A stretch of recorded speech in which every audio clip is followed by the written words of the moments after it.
이 완벽한 공부법, 이게 이제 사실은 이제 그 아이들, 청소년들이 이제 공부하는 그런 내용들을 다루고 있는 책인데요. 그 책에 보니까 그 메타인지라고 하는 그 용어가 있는데 그게 제 눈에 확 띄었습니다. 이 메타인지가 뭐냐 하니까 한마디로 설명하면은 이렇게 풀이할 수 있습니다. 이 메타인지란 것은 내가 알고 있는 것과 모르고 있는 것을 확실하게 구분하는 능력, 이게 메타인지라는 겁니다. 이 메타인지와 관련해서 모 방송 제작팀이 이제 실험을 했는데요. 이제 이 공부를 아주 잘하는 학생들, 더 정확하게 말하면 수능 성적이 상위 0.1% 안에 드는 학생들, 뭐 전교 1등권 아이들이겠죠. 그런 아주 특출나게 공부를 잘하는 그룹으로 이제 한 그룹을 묶고, 나머지 그냥 평범한 그런 학생을 이제 한 그룹으로 묶어 가지고 무슨 실험을 했느냐 하니까 이제 이런저런 테스트를 통해 가지고 이 상위 1% 수능 성적이 특출한 이 아이들이 다른 나머지 평범한 애들하고 뭐가 달라서 이렇게 이제 공부를 잘하는가, 이거를 이제 그 테스트해 보는 그런 실험을 했습니다. 뭐 예를 들면은 뭐 기억력 테스트, 뭐 이런 여러 가지 것들을 이제 점검을 했더니 의외의 결과가 일어난 거예요. 우리 생각에 기억력 테스트만 해도 평범한 보통 애들에 비해서 그 수능 성적 상위 0.1% 안에 드는 그 학생들은 막 굉장히 머리도 비상하고 기억력도 좋을 것 같은데 막상 결과를 보니까 이쪽 팀이나 저쪽 팀이나 큰 차이가 없더라는 거예요. 그러면 어디에서 차이가 나서 그 아이들은 그렇게 공부를 잘하느냐, 그 책에 있는 설명을 그대로 옮겨드리자면 내용이 이렇습니다. 메타인지 능력이 높다는 말은 자신이 무엇을 알고 무엇을 모르는지를 알기 때문에 자신의 장점을 극대화하고 자신의 단점을 최소화할 학습 전략, 즉 공부법을 창조할 수 있다는 말이다. 제가 그 설명을 보면서 느낀 게, 저는 왜 그 상위 0.1%에 못 들었는지 이유를 좀 알 것 같더라고요. 우리 같은 사람들은 그냥 막 무대뽀로 그냥 막 하는 거 아닙니까? 그냥 막 새카맣게 교과서에 막 밑줄 꺼가면서 그냥 무조건 공부할 때, 상위 0.1% 되는 이 아이들은 자기가 뭘 알고 있는지 뭘 모르고 있는지 정확하게 알고 있어서 그 전략에 따라서 이제 공부를 하니까, 그렇게 체계적으로 공부하는 학생하고 그냥 막 공부하는 학생하고 결과가 다를 수밖에 없지 않느냐, 그런 내용입니다.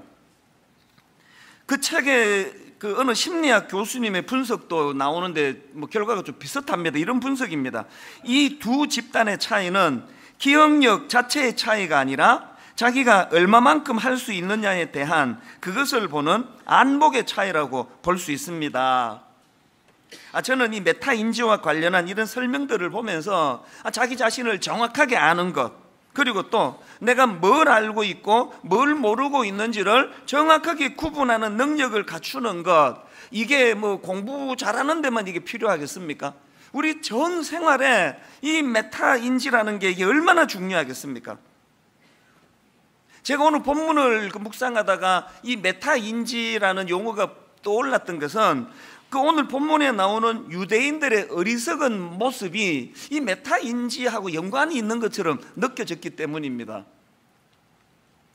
자, 오늘 본문에서 바울이 자기 동족 유대인들의 문제점이 뭔가를 지적하는데 그 9장 32절을 보십시오. 로마서 9장 32절에 보니까 어찌 그러하냐, 이는 그들이 믿음을 의지하지 않고 행위를 의지함이라.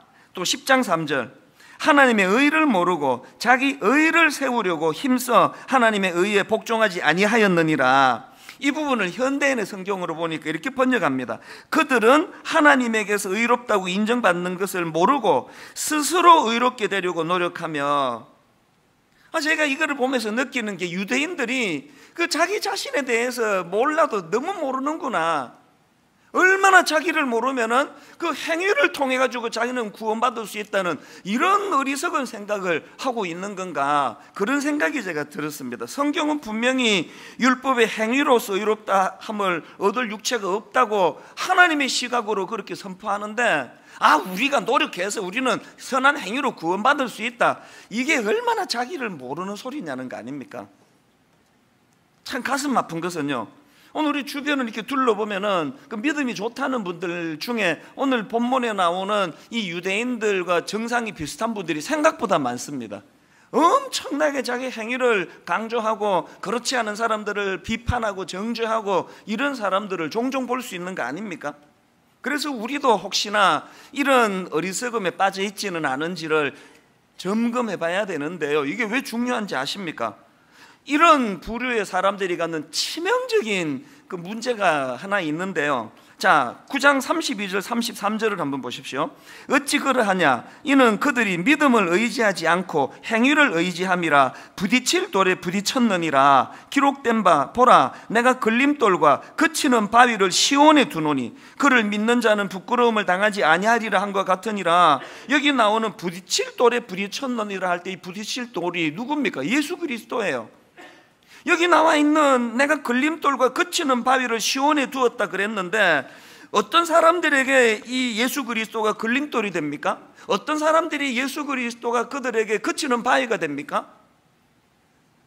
십자가 하나님의 은혜를 의지하지 않고 내 능력, 내 의지, 난 내 주먹을 믿는다, 나는 하나님 필요 없다, 그렇게 자기를 과신하고 자기 행위를 과신하는 사람들에게는 예수 그리스도가 걸림돌이 된다는 거예요.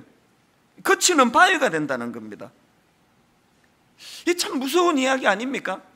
여러분 지금 뭐가 일이 안 풀리고 뭐 그냥 열심히 하는데 자꾸 그냥 자빠지고 넘어지고 이런 일이 반복이 되면은 한번 자기를 근원적인 점검이 좀 필요합니다.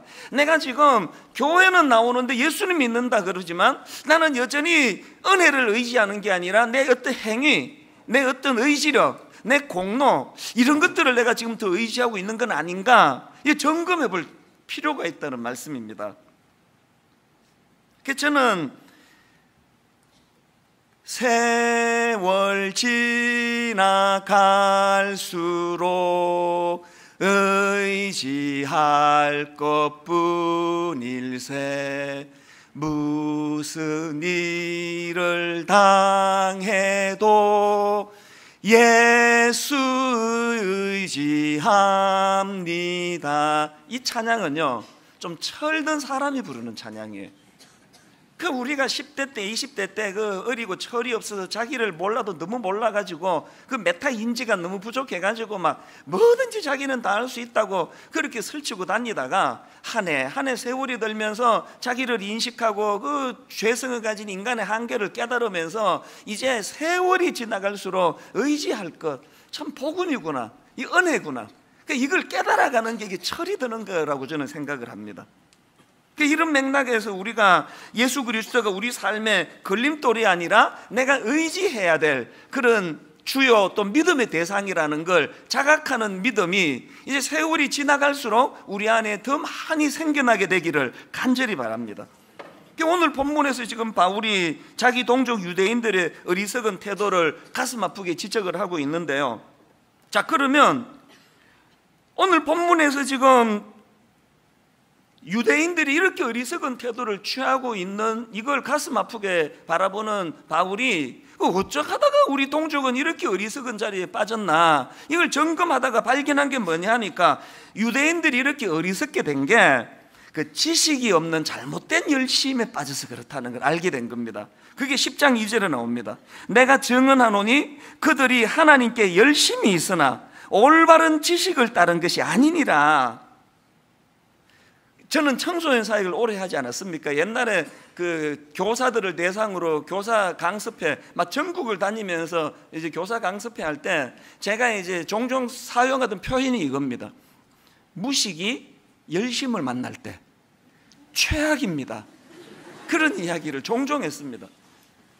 내가 지금 중등부를 맡고 있는데 중학교 애들에 대해서 막 몰라도 너무 모르는 거예요. 또 관심도 없어요. 알고 싶지도 않아요. 애들에 대해서 사춘기의 특성은 뭐며 14살, 15살 아이들은 어떤 특징을 갖고 있고 뭘 해주면 좋아하고 어떤 걸 싫어하고 이런 하나도 모르고 막 무대뽀로 막 열심으로 막 하려고 그러니까요. 그런 좀 무식한데 열심 내는 교사들이 애들이 제일 싫어하는 타입이에요. 열심히 많아가지고 막 맨날 문자 보내고 카톡 보내는데 하나도 마음에 안 와닿고 막 이거 막 완전히 이거 막 너무 힘든 거예요. 막 전화 오면은 애들이 막 경기를 해요. 이것도 받으면 막 지겨워 죽을 것 같고 안 받으면 막 열심히 특수해서 막 집으로 뛰어올 건데 어떻게 해야 되나. 그래서 제가 강습회 같은 거 할 때 늘 권면했던 게, 약간 비꼬누트로 권면했던 게, 애들에 대해서 잘 모르시면 열심도 내지 마시라고. 그 애들에 대해서 잘 무지하고 관심이 없으면 가끔 가다가 결석도 해주시고 지각도 자주 하고 애들한테 연락도 하지 말고. 이게 왜? 무식과 열심이 만나면 최악이기 때문이에요. 우리나라 부모님들이 반성해야 되는 게 그거 아닙니까? 막 내가 내 배로 낳아내기 때문에 난 우리 애 잘 안다 그러는데요, 사실은 대부분의 부모님들이 자기 애들 잘 몰라요. 진짜 잘 모릅니다. 그래서 애들이 너무 부모님에게 상처를 받는 게 맨날 이런 말 하는 거 아닙니까? 어떻게 우리 엄마는 저런 놀라운 진리의 말씀을 이렇게 남의 속을 뒤집어 가면서 할 수 있는 기술을 갖고 있느냐고. 이 상대방이 이 말을 어떻게 조리 있게 해야 되는지, 그 아이가 그걸 받아들이는지 이런 걸 잘 모르시니까 교훈한다고 할수록 애들은 더 힘든 거예요. 이게 다 그 무식과 열심히 만난 결과 아닙니까? 신앙생활도 마찬가지예요. 바울이 왜 우리 동족 유대인들은 이렇게 어리석은 자리에 빠졌나 분석해 보니까 그들이 열심은 있는데 그것이 무지하고 잘못된 열심이더라는 거예요. 이게 우리에게 굉장히 중요한 메시지를 주는 거 아닙니까? 바울이 자기의 지난 세월을 돌아보면서 참 가슴 아프게 반성하는 게 뭡니까? 자기가 바로 그랬다는 거 아닙니까? 빌립보 3장 6절에 보니까 바울이 눈물로 고백하는 과거의 과오가 이거예요. 열심으로는 교회를 박해하고 율법으로는 흠이 없는 자라. 누구 못지않은 열심을 내가 가졌지만 그 열심에 지식이 없으니까 하나님께 잘한다고 해드렸는 게 이게 하나님과 원수되는 집만 내가 골라갖고 했더라는 거예요. 오늘 우리 신앙생활에 내 열심에, 내 열정에 이게 지금 유대인들과 같은 양상은 아닌지, 뭐 한국 교회를 이렇게까지 어지럽게 만든 대부분의 그 주범들이 다 저희 같은 하나님 잘 안다고 자부하는 목사들로 인해 가지고 생겨난 어려움 아닙니까? 예수 믿은 지 6개월밖에 안 되는 어떤 성도가 한국 교회를 이렇게 어렵게 만드느냐고요.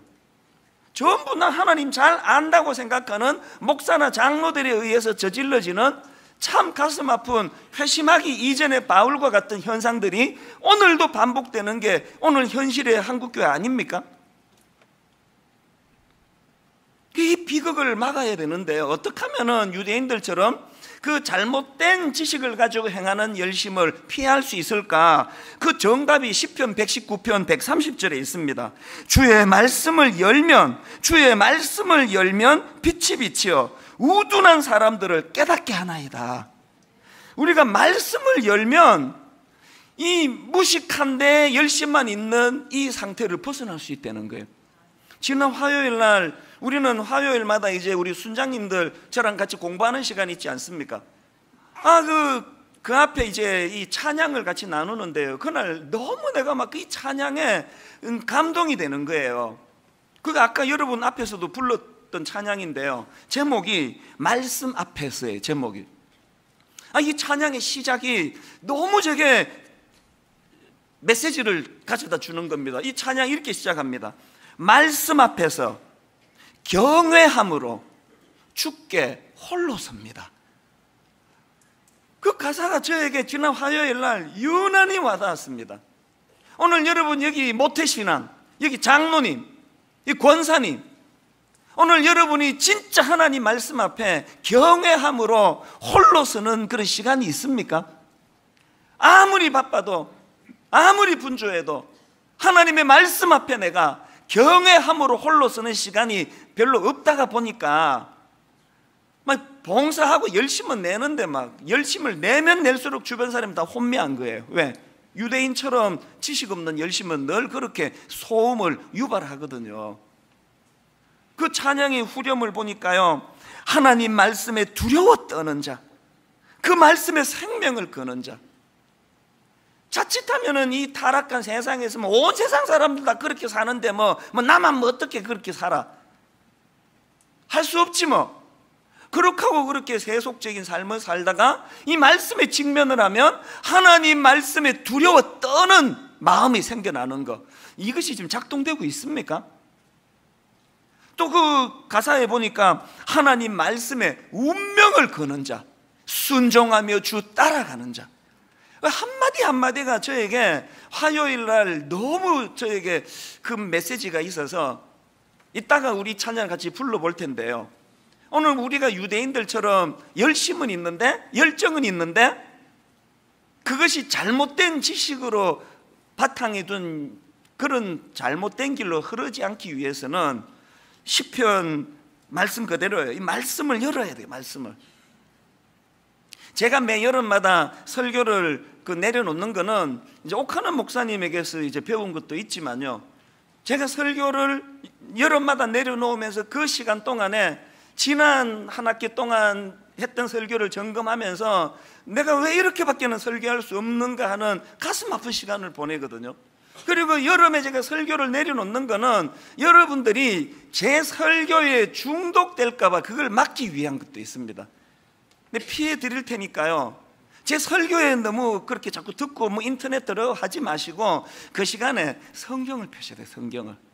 오류 많습니다. 제 설교 매주 설교하고 그 오류 지적하다가 보면은 시간 다 갈 것 같아서 아예 안 해요. 요새는 오류 많습니다. 제 설교 믿으시면 안 돼요. 여러분 진짜 믿어야 되는 건 말씀이에요. 말씀. 이 말씀을 내가 펼 때에 그 무지함으로부터 해방이 된다는 사실을 이번 여름 동안에도요, 여러분 이 말씀을 손에 들고 또 말씀을 펴는 그런 성도님들 되시기를 바랍니다. 이렇게 바울이 자기 동족 유대인들이 열심이었지만 그 열심이 지식이 없는 잘못된 열심이었다고 그렇게 분석을 하는데, 좀 더 구체적으로 그럼 유대인들은 어떤 잘못된 지식을 갖고 있는가? 그 핵심 구절이 본문 10장 4절이에요. 자, 한번 보십시오. 그리스도는 모든 믿는 자에게 의를 이루기 위하여 율법의 마침이 되시니라.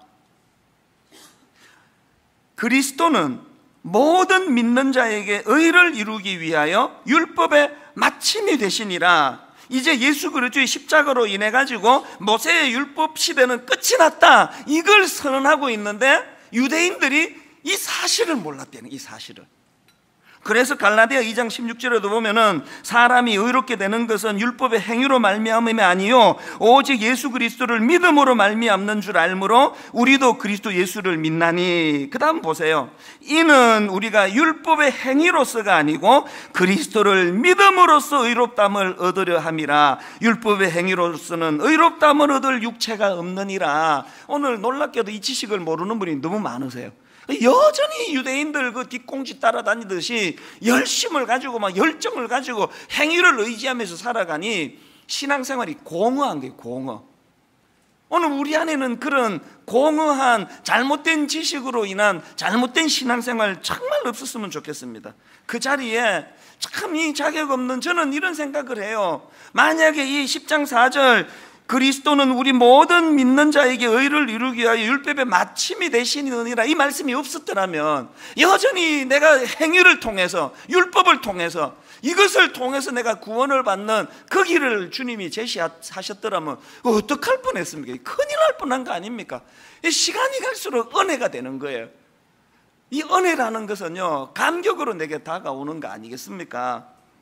제가 지난주에 그 찬송가 257장 3절을 옛날 어른들은 막 이 찬양을 눈물로 막 불렀다고, 막 박수도 이렇게 치면서 불렀다고. 그리고 특히 3절, 나 같은 죄인이 용서함 받아서 주 앞에 옳다 얻음을, 이걸 어릴 때 보니까 어떤 권사님이 나 같은 그 XX로 막 부르면서 찬양하더라. 뭐 그렇게 이제 제가 설교를 하고는요, 근데 집에 가서 너무 그 한 게 후회가 되는 거예요.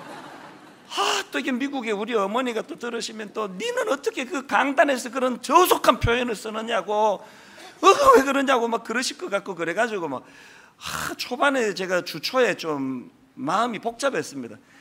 그때 그걸 내가 그냥 할까 말까 할 때 안 했어야 되는데 그 괜히 그 쓸데없는 걸 해가지고 이 강단에서 그냥 그 저속한 표현을 써가지고 오해하시는 분이 또 시험에 들면 어떡하나 막 굉장히 내가 걱정을 많이 했는데, 그런데 놀랍게도 그러고 있는데요, 모 신학대학에서 교리를 가르치는 교수님에게 메일이 왔는데 그게 대박이었다는 거예요.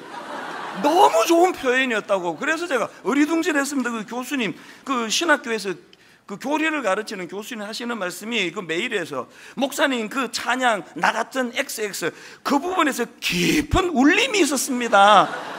근데 너무 위로를 받았습니다. 사실 이 교수님이 울림이 있었다는데 이번 주 또 해야 되나? 막 그런 생각을 했는데요.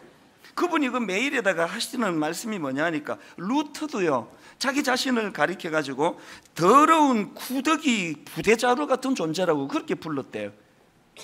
그 더러운 구더기 부대자루 같은 인생을 그 권사님식으로 말하면 그 XX 같은 나 같은 그거 아닙니까? 그래서 제가 굉장히 좀 그 위로를 좀 받았는데, 그리고 그 다음 날인가 이제 우리 요즘에 이제 교역자들 또 직원들하고 한 6명, 7명 이게 팥빙수 데이트를 한다 그랬지 않습니까? 이제 팥빙수를 먹으면서 이제 우리 직원들이 있는 데서 내가 그 얘기를 했거든요. 내가 그때 그 표현하고 나서 이게 저속한 표현을 한 것 같아서 좀 마음에 부담이 됐다니까. 그 얘기 듣던 우리 그 사무장이 옆에 있다가 하는 말이, 목사님 무슨 말씀을, 옛날 우리 어릴 때는 그 부흥사들이 막 그걸 따라 부르라 그러고 그랬다고, 그렇게도 옛날에 다 했다고. 그래서 근데 2차로 또 위로를 좀 받았거든요. 근데 결정적으로 위로를 받은 건 어제 저녁이에요. 어제 저녁에요, 우리 교회 홈페이지에 모 이단에 그 10년 가까이 빠져 계셨대요. 부부가, 남편은 15년 가까이 그렇게 이단에 빠져 있다가 겨우 벗어나가지고 지금 우리 교회에서 예배를 드리고 계시는 분이 계시는데요. 지난주에 이분이 막 엄청나게 은혜를 많이 받았다는 거예요. 그 내용이 이렇습니다. 저번 주 말씀을 들으며 참으로 많이 울었습니다. 나 같은 쌍년 말씀을 듣는 순간 눈물이 확 쏟아졌습니다. 제가 이제 더 이상 이런 저속한 표현을 자꾸 쓸 마음은 없는데요. 근데 지금 계속 또 이제 이런 표현 쓰는 거 그래서 좋은 건 또 아니에요. 그러나 그런 표현을 하고자 했던 그 권사님의 그 순전한 마음, 표현은 좀 그게 그렇게 지혜로운 건 아니지만 정말 은혜가 아니면 내가 어쩔 뻔했나 하는 그 구원의 감격이 그 옛 어른들에게 묻어났다는 그 얘기를 하고 싶었고요. 그 신학교 교수님이 메일이 와가지고 루터조차도, 우리가 보기에 그 성자 같은, 성인 같은 그 루터조차도 자기 스스로를 더러운 구더기 부대자루 같은 존재라고 그렇게 이 표현을 했다고 하는, 그 이단에 빠져있던 그분이 여기 와 예배를 드리면서 그렇게 그 대목에 눈물이 쏟아진다는 이 모든 공통점이 뭐겠습니까?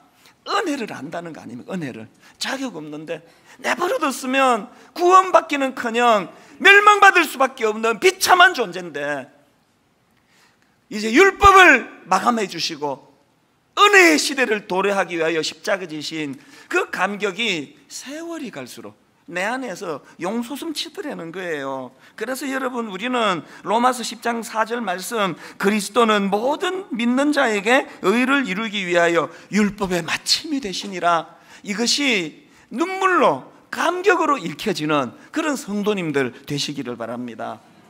근데 오늘 본문에 보면은요, 이 10장 4절 말씀이 마음에 그 은혜로 와닿는 사람들에게 두 가지 지침을 주는 것을 볼 수가 있는데요. 어떤 지침인가 보니까 은혜를 아는 사람들이 기억해야 될 두 가지 지침 중에 첫 번째가 이겁니다. 마음으로 믿어요. 마음으로 믿어. 10장 9절을 먼저 보시겠습니까? 내가 만일 내 입으로 예수를 주로 시인하며 또 하나님께서 그를 죽은 자 가운데서 살리신 것을 내 마음에 믿으면 구원을 받으리라. 그리고 10절, 사람이 마음으로 믿어 의에 이르고. 여기에 이제 마음이 나오잖아요. 이 신약 성경은요, 이 마음을 표현할 때 두 단어가 주로 사용이 되는데요, 그때 그 사용할 때의 그 상황이 다 다릅니다. 이 성경에서 마음이라는 것을 설명할 때 나오는 첫 번째 단어가 카르디아라는 단어고요, 그리고 또 다른 한 단어가 누스라는 단어예요. 이 카르디아는 이제 마음을 표현할 때 쓰는 성경의 이 카르디아는요, 가슴, 심장 이런 뜻을 가지고 있는 단어고요. 그런가 하면은 누스라는 단어는 머리, 이성, 뜻 이런 뜻을 갖고 있는 단어예요. 자, 예를 들면은 로마서 11장 34절, 누가 주의 마음을 알았느냐, 누가 그의 모사가 되었느냐, 여기에도 마음이 나오는데 이건 지금 누스예요. 누스. 뭐가 강조가 된 겁니까? 지식이 강조됐습니다. 누가 주의 생각을 알겠느냐, 누가 주의 뜻을 알았느냐, 이 지식을 강조하는 마음이에요. 그런가 하면은 요한복음 16장 22절에 보니까 지금은 너희가 근심하나 내가 다시 너희를 보리니 너희 마음이 기쁠 것이요. 여기 나오는 마음은 카르디아예요. 마음이 기쁘다 할 때는 뭘 강조한, 감정을 강조한 거 아닙니까? 오늘 본문 10절에 나오는 사람이 마음으로 믿어 할 때 마음은 카르디아예요. 뭘 의미할까요? 너희가 마음으로 믿어 할 때 이 카르디아라는 단어를 쓸 때 그 하나님의 심정은 뭡니까? 믿음은 이성적으로 머리에만 머무는 게 아니라는 거예요. 물론 처음 하나님을 알아갈 때 성경 공부도 하고 지식도 알고 머리로서 이게 담겨야 되지만 은혜가 더해지면은 가슴으로, 심장으로, 감격으로. 그래서 제가 이 구절을 읽을 때마다 종종 우리 교역자들 얘기하지 않습니까? 저는 우리 부교역자들에게 원하는 게 딱 하나예요. 네 마음을 다오. 다른 거 원하는 거 없습니다. 뭐 이제 요구하는 거 하나도 없습니다. 네 마음을 다오. 그러면서 제가 아버지 하나님의 마음이 딱 이거라는 거예요. 하나님이 여러분에게 뭘 원하십니까? 뭐가 부족하셔서 원하시는 게 있겠냐고요. 하나님이 여러분에게 원하시는 거 딱 하나예요. 네 마음을 다오. 이게 지금 본문에서 말하는 카르디아, 마음으로 믿어. 마음으로. 저는 외부 활동을 안 하기 때문에요, 거의 뭐 카톡도 안 하고 페이스북도 안 하고 또 뭐 아무것도 안 하거든요. 그러다 보니까 그 소문이 나기를, 와, 이찬순 목사는 되게 외로울 거라고, 어떤 모임에도 안 오고 활동도 안 하고 그래서 외로울 거라고 그런 이야기를 한다는 소리를 제가 들었는데 진짜 모르시는 말씀이에요. 외롭기는 뭐가 외롭습니까? 마음을 주는 너무너무 고마운 젊은 교역자들이 제 주변에 얼마나 많은데 뭐가 외롭습니까? 꼭 무슨 뭐 대형교회는 대형교회 목사들끼리 모여야 뭐 외로움이 없으십니까? 그거 아니라고 봅니다. 그게 뭐 내 동생이든 내 후배건 마음을 주는 동력자가 주변에 있다면 외롭지 않습니다. 하나님이 여러분에게 네 마음을 다오. 네 마음을 다오. 그런가 하면은 두 번째로 기억해야 될 지침이 뭐냐? 이렇게 마음으로 믿고 그 다음에 입으로 시인하여. 입으로 시인하여. 10절을 다시 보십시오. 사람이 마음으로 믿어 의에 이르고 입으로 시인하여 구원에 이르느니라. 존 스토트 목사님은 이 부분을 설명하면서요, 이 마음으로 믿어, 이게 내적인 믿음을 의미하는 거라면 입으로 시인하여, 이건 그것에 대한 외적인 고백이다, 그렇게 설명한 글을 봤습니다. 여러분, 근데 여기서 우리가 알아야 되는 건요, 이 10절에 나오는 그 마음으로 믿고 입으로 시인하여라는 이 표현은요, 히브리 문학의 대꾸법이에요. 히브리 문학의 대꾸법의 특징은 뭐냐면은 이게 지금 따로따로 이거 하고 그 다음에 이게 아니에요. 이 대꾸법이라는 거 이 동시에 일어나는 게 동시에. 그래서 신명기 30장 14절에 보니까 오직 그 말씀이 내게 매우 가까워서 내 입에 있으며 내 마음에 있은즉, 지금 동시에 일어나고 있죠. 내 입에 있으며 내 마음에 있은즉 내가 이를 행할 수 있느니라. 저는 경상도에서 태어났거든요. 딱 나서 보니까 부모님이 그 지역에서 살고 계시더라고요. 그래서 저도 이제 경상도 사람인데요, 뭐 지금은 뭐 경상도 분들도 완전히 다 달라져서 그 선입견 가지실 필요가 없지만요, 60년대 제가 어릴 때는요, 그 어른들과 완고하신 분들은요, 이 남자가 이렇게 할아버지 사랑해요 그러면 맞았습니다. 사내 자식이 그런 소리를 하고 있느냐고 그러면서, 남자는 그렇게 입이 가벼우면 안 돼 그러면서 막 그 혼내던 분위기예요. 그러면서 이제 그 어른들이 주로 이제 그 강조하시는 게 이런 거예요. 사랑을 말해야 하나? 꼭 표현해야 하나, 사랑을? 이게 옛날 그 경상도 어른들이 주장하는 주장이에요. 근데 제가 나중에 신학을 공부해 보니까 하나님이 정면으로 반박하시는 말씀이 사랑은 말해야 아느니라. 그러니까 하나님의 주장은 그거예요. 사랑은 표현해야 아느니라. 그래서 제가요, 청소년 사역을 시작하면서 하나님께 절박하게 기도한 게 그거예요. 아버지, 제가 그런 분위기에서 자랐기 때문에 사랑을 표현하는 게 서툽니다. 우리 아이들에게 제가 자란 배경이 약점 때문에 청소년 사역에 지장이 되지 않도록 은혜 달라고 그렇게 기도했던 사람이에요. 그래서 저는 청소년 사역하는 동안에 두 기둥을 시종일관 기도했고, 그건 지금도 여러분을 놓고도 하는 기도예요. 제가 청소년 사역하면서 했던 첫 번째 기도가 뭐냐 하니까, 하나님, 저 아이들을 진짜 사랑하게 해달라고 기도했습니다. 왜 그렇게 절박하게 사랑하게 해달라고 기도했을까요? 사랑이 안 가는 거예요. 그 집에 그 중2짜리 하나만 있어도 온 집안이 다 발칵 뒤집어지는데, 그런 것들을 제적 1,400만 한번 모아보세요. 진짜 정 안 갑니다.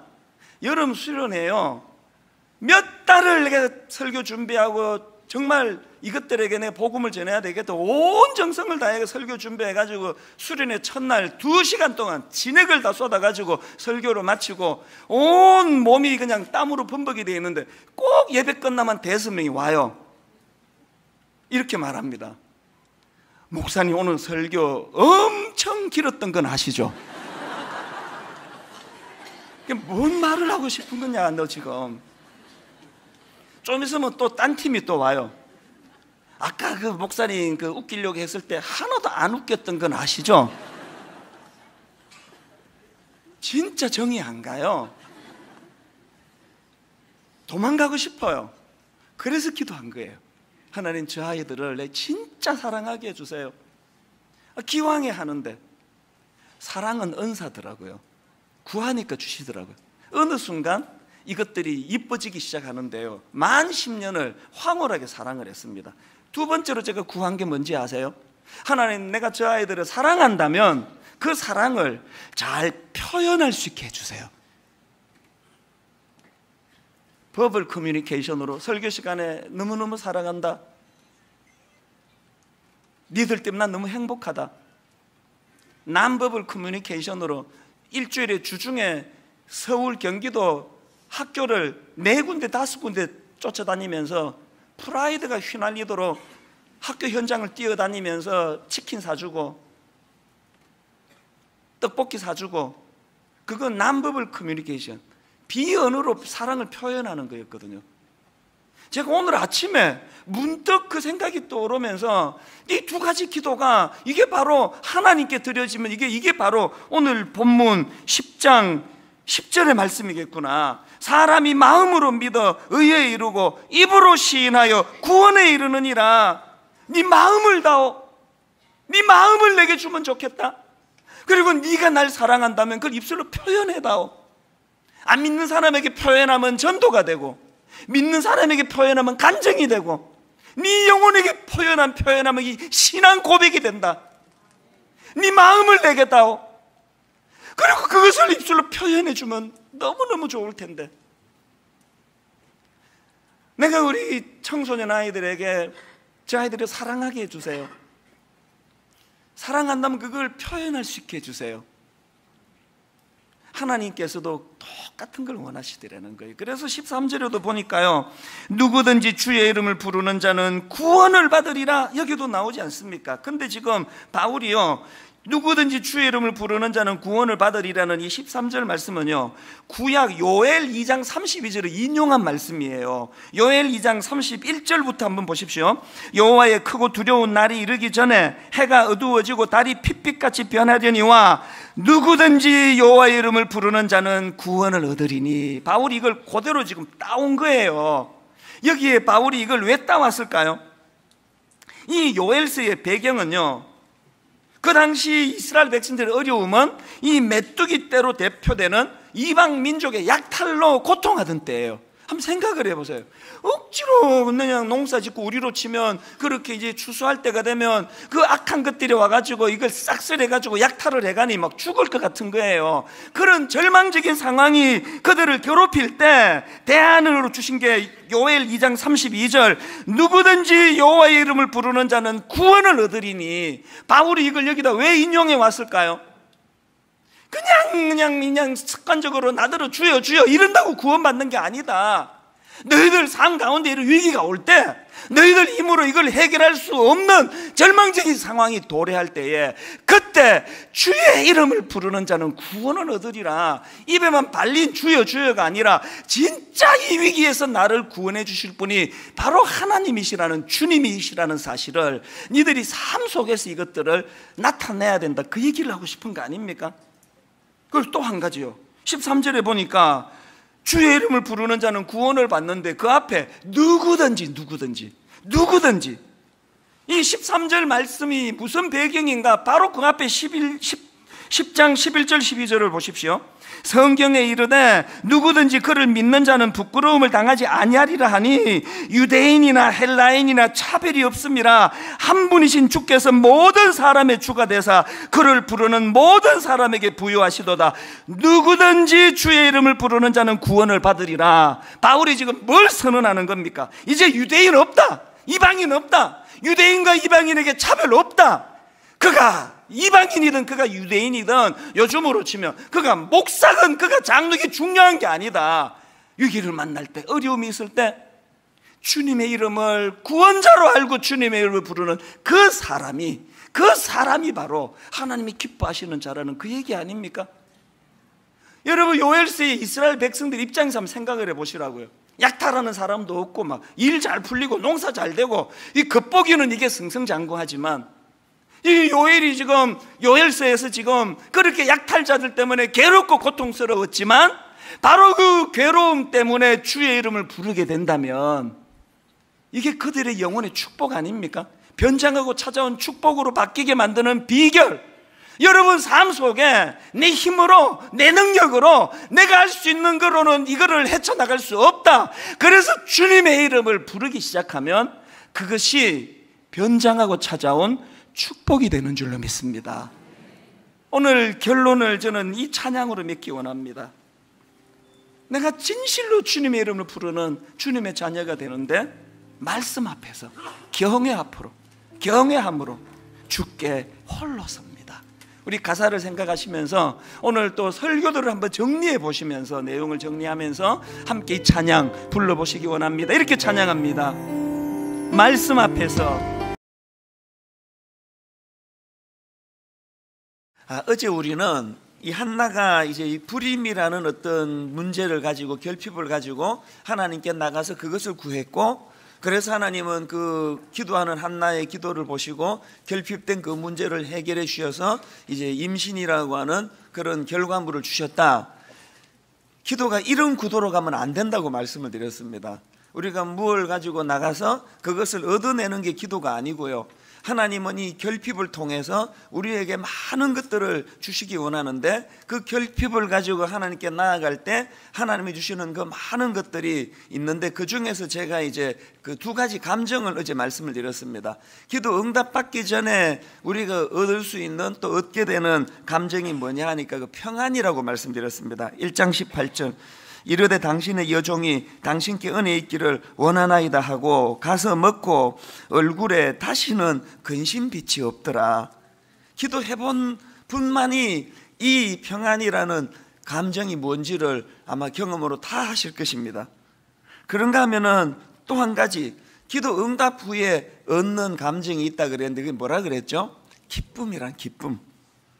근데 여기서 한나가 누린 기쁨이라는 것은 자기가 없던 것을 하나 얻게 된 결과물로 오는 기쁨이 아니고, 그 기쁨이 어떤 기쁨이라 그랬습니까? 2장 1절 한나가 기도하여 이르되 내 마음이 여호와로 말미암아 즐거워하며 내 뿔이 여호와로 말미암아 높아졌으며 내 입이 내 원수들을 향하여 크게 열렸으니 이는 내가 주의 구원으로 말미암아 기뻐함이니이다.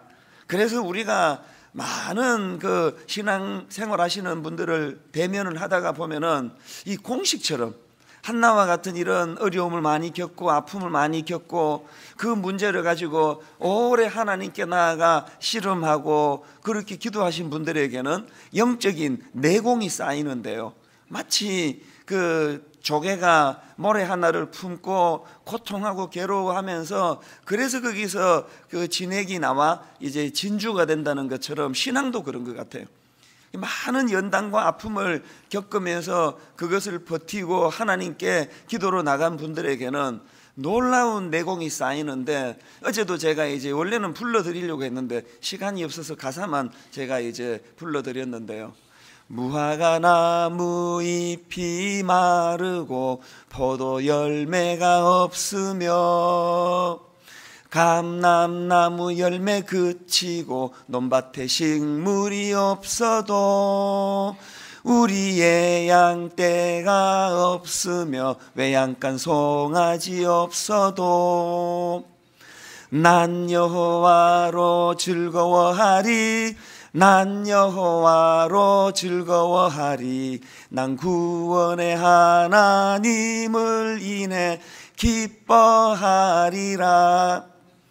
이러고도 여러분 졸리시겠습니까? 제가 이 찬양이 자꾸 입에서 맴도는 게, 이게 여러분 다 아시지만 하박국 3장 17절 18절을 가지고 만든 찬양 아닙니까? 노랫말로는 이 특징이 안 나오는데요, 이 원래 이 찬양을 배경으로 하는 하박국 3장 17절 18절에 보면은 딱 두드러지는 포인트가 있습니다. 자, 한번 보시기 바랍니다. 3장 17절 하박국. 비록 무화과 나무가 무성하지 못하며 포도나무에 열매가 없으며 감람나무에 소출이 없으며 밭에 먹을 것이 없으며 우리의 양이 없으며 외양간에 소가 없을지라도, 그 다음 18절, 나는 여호와로 말미암아 즐거워하며 나의 구원의 하나님으로 말미암아 기뻐하리로다. 제가 여기서 찾아내는 포인트가 뭐냐 하니까 17절에서는 비록 이 결핍을 말하는, 쭉 열거되는 무화과 나무가 무성치 못하며로 시작되는 뭐도 없고 뭐도 없고 뭐도 없고 뭐도 없고 뭐도 없는 것을 말하는 이 비록, 그 다음에 나오는 이 18절에 나오는 나는 여호와로 말미암아.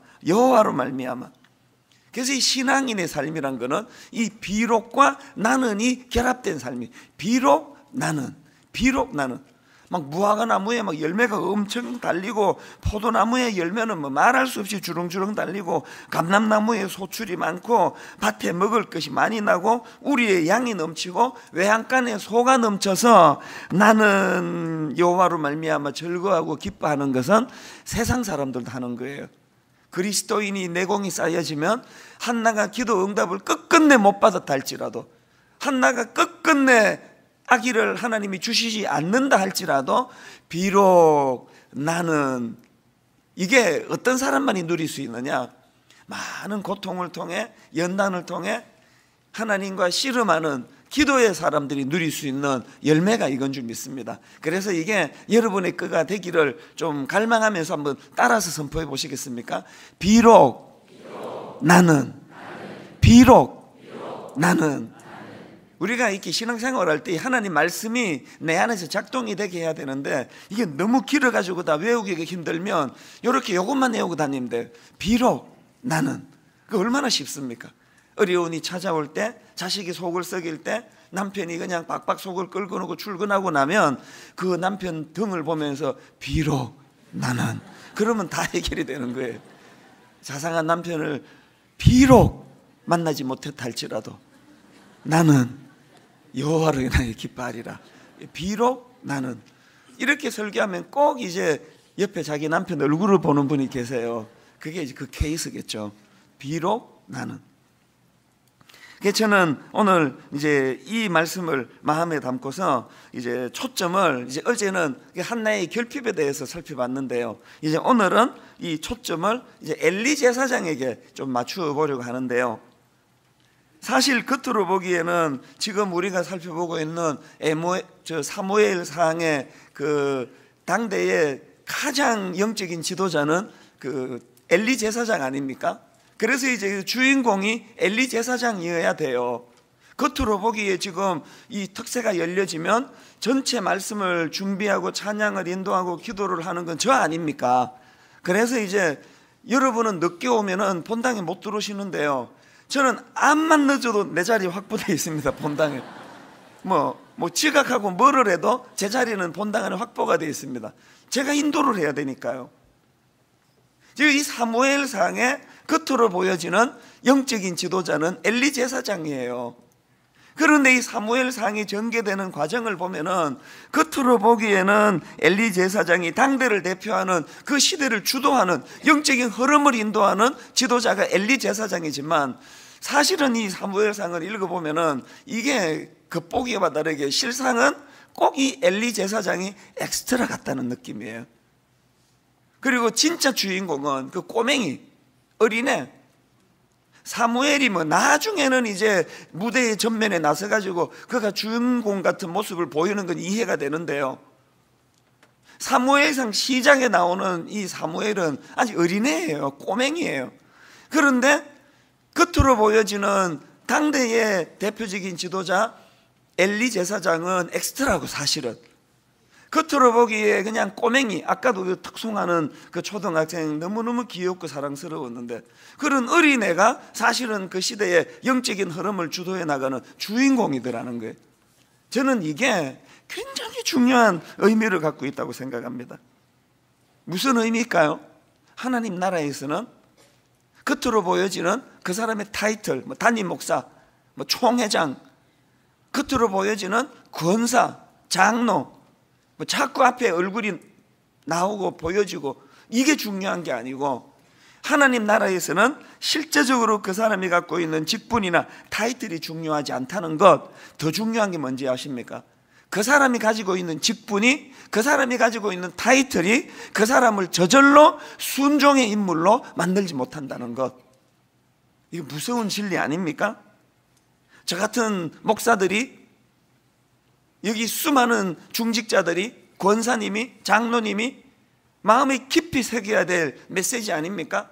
한국교회가 이렇게 어려워진 게 그런 타이틀도 없는 초신자들 때문입니까? 한국교회가 이런 수치의 자리에 빠진 거는 자기가 가지고 있는 이 타이틀이, 이 직분이 저절로 순종의 자리로 나아가게 하지 못한다는 걸 뼈저리게 자각하고, 그 직분에 걸맞는 그런 깊은 영성을 갈망하며 하나님께 나가는 일을 소홀히 했기 때문에 생겨난 결과물 아닙니까? 저는 이 엘리 제사장을 보면서 두려운 게 뭐냐 하면은요, 그 사람의 그 직분이 당대를 대표하는 제사장이라는 타이틀이 그 사람을 저절로 순종의 자리로 만들어주지 못했을 뿐 아니라, 거기에 그치는 게 아니라 뭐가 더 위험합니까? 시간이 가면 갈수록, 그런 중요한 자리에 있는 사람일수록 시간이 지나가면서 그것이 영적으로 퇴보되고 후퇴하고 이럴 경우가 많다는 거 아닙니까? 제가 왜 13년 전에 교회를 개척하고 그 안 해도 되는 담임 목사 시무투표 그걸 왜 했겠어요? 왜 만들었겠습니까? 42살 피가 끓는 그 나이 때는 그런 거 시무투표가 필요 없었습니다. 누가 뭐라 그러질 않아도 저는 개척 초기에 특세하고요, 집으로 안 갔습니다. 옆에 이거 다 해가지고 요 몇 평 될까요? 요 조그만한 학교 그 창고를 빌려가지고 목양실로 쓰고 있으니까 여기가 무슨 대단한 공간이겠습니까? 그런데 저는 특세 인도하고 집으로 안 갔습니다. 그때 막 가슴이 불부터 뜨거울 때이기 때문에 40 그 초반에, 아니 성도들은 이렇게 새벽에 나와가지고 그렇게 잠도 못 주무시고 기도하고 김밥 하나 들고는 바로 회사로 출근하는데 내가 왜 집에 가서 들어 누워야 돼? 막 이런 마음이 꽉 차가지고요, 저도 새벽 기도 마치고 안 갔습니다. 그리고 여기서 졸아도 여기서 졸고 말씀 준비하고, 이게 초기의 저의 모습이에요. 그때는요 담임 목사 시무투표 이런 거 하나도 필요 없었습니다. 지금 13년이 지나고 저를 돌아보면은 말씀드리기 부끄럽지만 그 정신이 많이, 모래가 그 손에서 주먹에서 저절로 빠져나가듯이, 제가 13년이 지난 7년 전에 시무투표할 때 저의 모습을 돌아보고, 또 14년이 지나고 있는 지금 와서 이제 이 시무투표가 저에게 왜 의미가 있느냐 하면, 이런 거 없이 그냥 쭉 가다가 만 70살 때 자기 인생을 돌아보는 거는 너무 늦은데, 7년 단위로 제 임기가 정해져 있으니까 저는 지난 7년을 아프게 돌아보고 있습니다. 지금 우리 아들은 지금 혹시라도 이거 이제 떨어지면 어떡하나, 얘가 이제 중학교 3학년짜리가 얘기를 모르고 있다가 밥 먹다가 어느 날 이제 그 얘기를 나누니까 깜짝 놀라더라고요. 연말까지 아빠 임기가, 그러면서 그 어떻게 되느냐, 그래서 성도들이 3분의 2가 이제 또 다른 7년을 허락해 주시면 이제 7년 더 하고, 이제 그게 안 되면 짐 싸야지 뭐. 밥 먹으면서 얘가 그렇게 얘기했더니 얘가 굉장히 놀라더라고요. 그런 거예요? 그러면서 만약에 떨어지면 우리는 어떻게 되는 거예요? 그 짐 싸야 된다니까? 깜짝 놀라더라고요. 이거 딴 교회 가면 되지, 걱정하지 마. 사실은 얘는 걱정하는데요, 제가 위선적인 사람이 되고 싶지 않아요. 사실은 제가 떨어질 거라고는 생각하지 않습니다.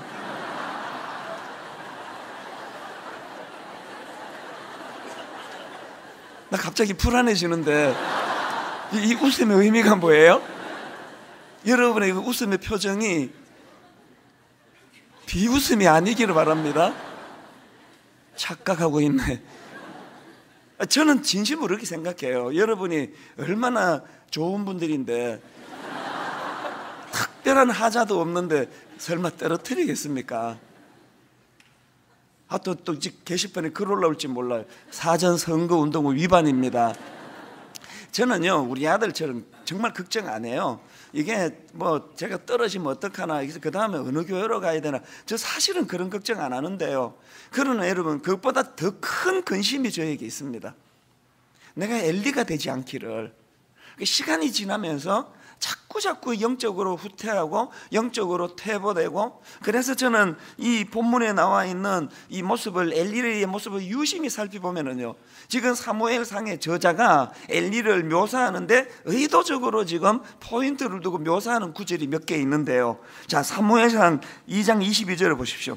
엘리가 매우 늙었더니, 또 4장 15절, 그때의 엘리의 나이가 98세라 그의 눈이 어두워져 보지 못하더라. 이거 말고도요, 사무엘상에 나오는 이 엘리의 이미지는 늙고 초라하고 눈이 어두워지고 자꾸 눕고 싶어하고 누워있는 그의 모습, 이게 여러분 그저 연세가 들어가지고 그저 이 노화 현상으로 체력이 약해진 걸 묘사하는 게 아닐 거 아닙니까? 이런 상징적인 묘사를 통해 가지고 그 당시에 엘리의 영적인 무기력함, 이걸 지금 표현하는 거 아닙니까? 사실 저도 어제 눕고 싶었고 막 눈이 침침하고 그렇게 저도 그런 현상이 나타났지만, 이걸 뭐 영적으로 문제가 있다고 보는 게 아니고 저는 주일부터 무리를 했기 때문에 체력이 고갈돼서 그런 거 아닙니까? 오늘 여기 백발이 성성하신 우리 어르신들이 많이 와 계시는데요, 여기 지금 연세가 드신 제가 존경하는 어르신 중에 그렇게 하지 마시라고 사정을 해도 그저께 그 영상에 보니까 또 나와 계시더라고요. 지금 제 기억으로 이 어른이 지금 구순을 바라보는 걸로 아는데 체육관에서 의자 정리하고 계시는 어른이 계시지 않습니까? 여러분, 우리 인생이 나이가 세월이 흘러가면 몸은 노쇠되고 체력은 약해지고 자꾸 눕고 싶어지고, 그건 어쩔 수 없다 할지라도 주님 앞에서 갈수록 우리의 영은 더 뜨거워지고 새로워지고, 이 성도들을 위하여 의자 하나 펴는 이런 일이라도 섬기지 않으면 안 되는 그 뜨거운 마음이, 여러분, 그 어른이 어떻게 그 늙었다 말할 수 있습니까? 영적으로는 더 청춘이고 주님이 보시기에 어린아이와 같은 그런 기뻐 뛰는 그 모습을 볼 수 있다면, 엘리 제사장에게는 이게 보이지 않는 거예요. 그래서 우리 지난 주일날 살펴본 것처럼 사무엘상 1장 12절부터 한번 보십시오. 그가 여호와 앞에 오래 기도하는 동안에 엘리가 그의 입을 주목한 적, 한나가 속으로 말하며 입술만 움직이고 음성은 들리지 아니하므로 엘리는 그가 취한 줄로 생각한지라. 엘리가 그에게 이르되 내가 언제까지 취하여 있겠느냐, 포도주를 끊어라. 이게 여러분, 오늘 교회에서 이런 일이 일어났다면요, 여러분이 지금 한나인데 죽을 것 같아서 기도실에 가가지고 막 그냥 너무 고통스러우니까 막 말도 안 나와요. 그래서 입에서 그냥 말도 기력도 없어요. 주님 나 좀 살려주세요 그러고 있는데, 제가 썩 가가지고 집사님 그 아침부터 그 술 드시고 교회에서 뭐 하는 짓이에요 이게. 제가 만약에 그랬다면 여러분 그 상처를 한번 생각을 해보세요. 이건 뭐 말로 다 할 수 없을 거예요. 한나가 지금 그런 상태예요, 엘리 제사장이. 그래서 저는 우리 교역자들에게 날마다 다그치는 게 하나 있는데요, 화요일마다 우리 목사들이 성도들을 상처 줄 때는 악해서 주는 경우는 별로 없다. 우리 악한 사람은 별로 없다. 그러나 기억해라. 악해서만 성도들에게 상처 주는 게 아니고 영적으로 약해서 상처, 약해서 둔해져 가지고 성도들은 지금 막 죽을 것 같이 아픈데 그걸 막 전혀 모르는 이 둔감함. 그래서 막 교역자들 보고 어떨 땐 따라해라. 뭘 따라하느냐 하면 민감해야 할 때 민감하고 둔감해야 할 때 둔감하고. 영적으로 우둔해지면요, 그 좀 둔해도 괜찮은 데는 막 엄청 예민해져요. 그래서 이제 수요 예배 같은 거, 새벽기도 같은 걸 막 경쟁으로 생각해가지고 어떤 교역자는 막 어떤 다른 교역자보다 설교를 잘하고 싶은데 어느 목사님이 이번에 설교 참 좋았다 그러면 막 민감해져가지고 이런 경우를 보여주는 거는 그 비참한 거 아닙니까? 저는요, 제가 목회자로서 분당 우리교회 담임 목사로서 진짜 두려운 거 몇 가지가 있는데요, 그 중에 하나가 뭐냐면은 제가 우리 젊은 부목사님에게 질투심을 느낄까 봐. 전 그게 가장 두려워요. 제가 우리 부목사님들이 뭔가를 잘했을 때 내가 거기에 질투심이 느껴질까 봐. 그래가지고 막 그 사람을 의도적으로 빼고 설교도 안 시키고 뭐 이런 일을 내가 할까 봐. 그러면요, 누가 뭐라고 비난하기 전에 나 자신이 그 제일 비참한 거 아닙니까? 그래서 제가 하나님께 구하는 건, 하나님, 둔감할 때 둔감하기 원합니다. 누가 뭐라고 박수를 받고 누가 뭐라고 칭찬을 해도 거기에 예민하지 않고 기뻐 박수를 보내줄 수 있고. 또 이런 말들을 간혹 들어요. 제가 어릴 때 그런 이야기를 들었습니다. 우리 담임 목사님은 자기보다 설교 잘하는 사람 외부 강사 절대 안 불러. 내 어릴 때 그런 얘기 많이 들었어요. 근데 에이 설마. 제가 가장 두려운 게 그거예요. 제가 여기 외부 강사를 모실 때 저보다 설교 잘하는 분은 절대로 모시지 않고 그렇게 되기, 그런 이게 비참한 거 아닙니까? 저는 지난주에도 우리 교역자들 전체 메일로 제가 보냈는데요, 지금 교수님들 중에는 이제 주일에 그 강사님 모시는 거는 다들 자기 강단이 있으니까 어려우니까 교수님이나 또 이렇게 유명하지 않다 하더라도 말씀 잘 전하는 이런 분들이 있으면 추천해다. 1년에 한두 번은 전체 76 교역자에게 다 메일을 보내요. 그게 제 추천을 받아요. 왜 그렇게 할까요? 제가 비참해지고 싶지 않아서 그렇습니다.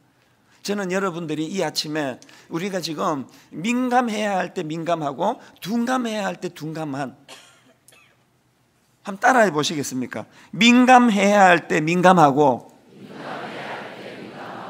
둔감해야 할 때 둔감하자.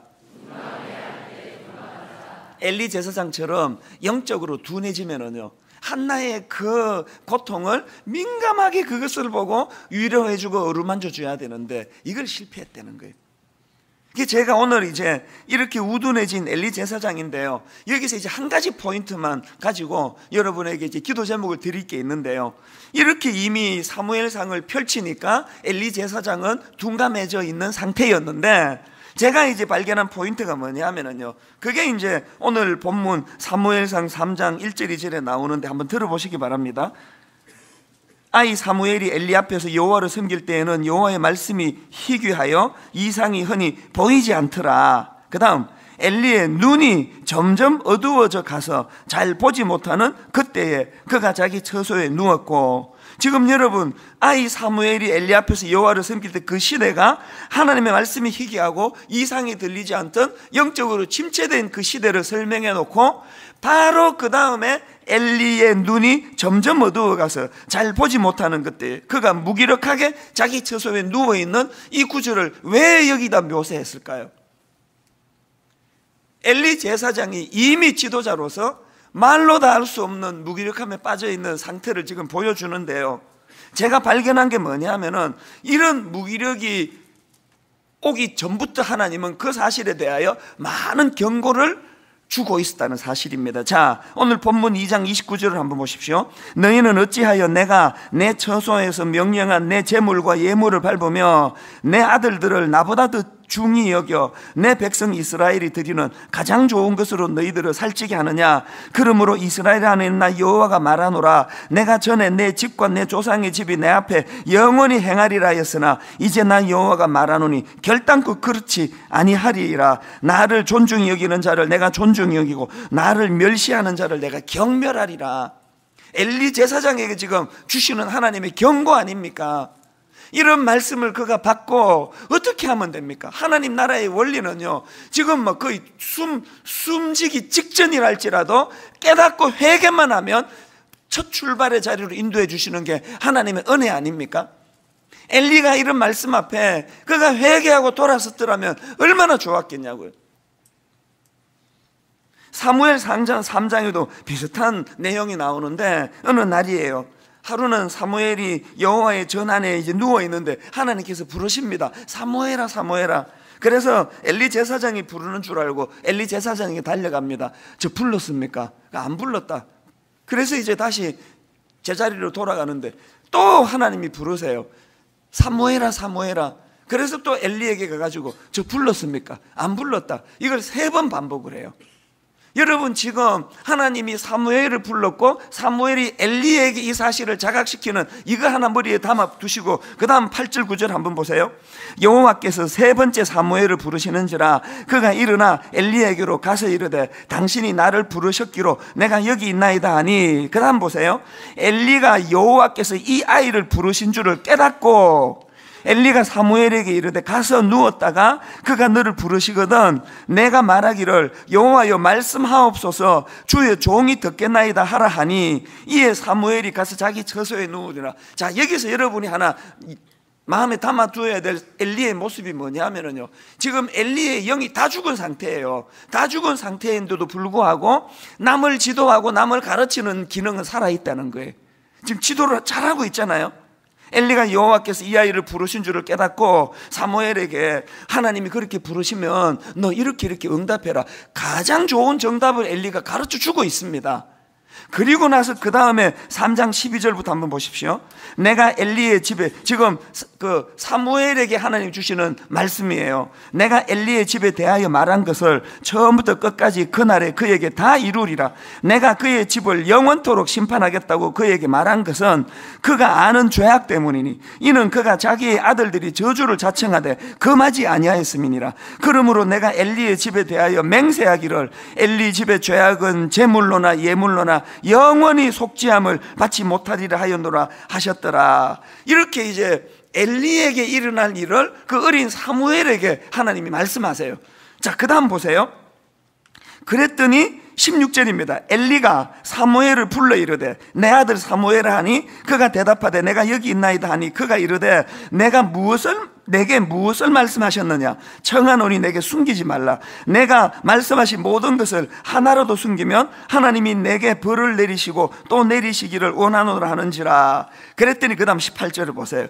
사무엘이 그것을 그에게 자세히 말하고 조금도 숨기지 아니하니 그가 이르되 이는 여호와이시니 선하신 대로 하실 것이니라 하니라.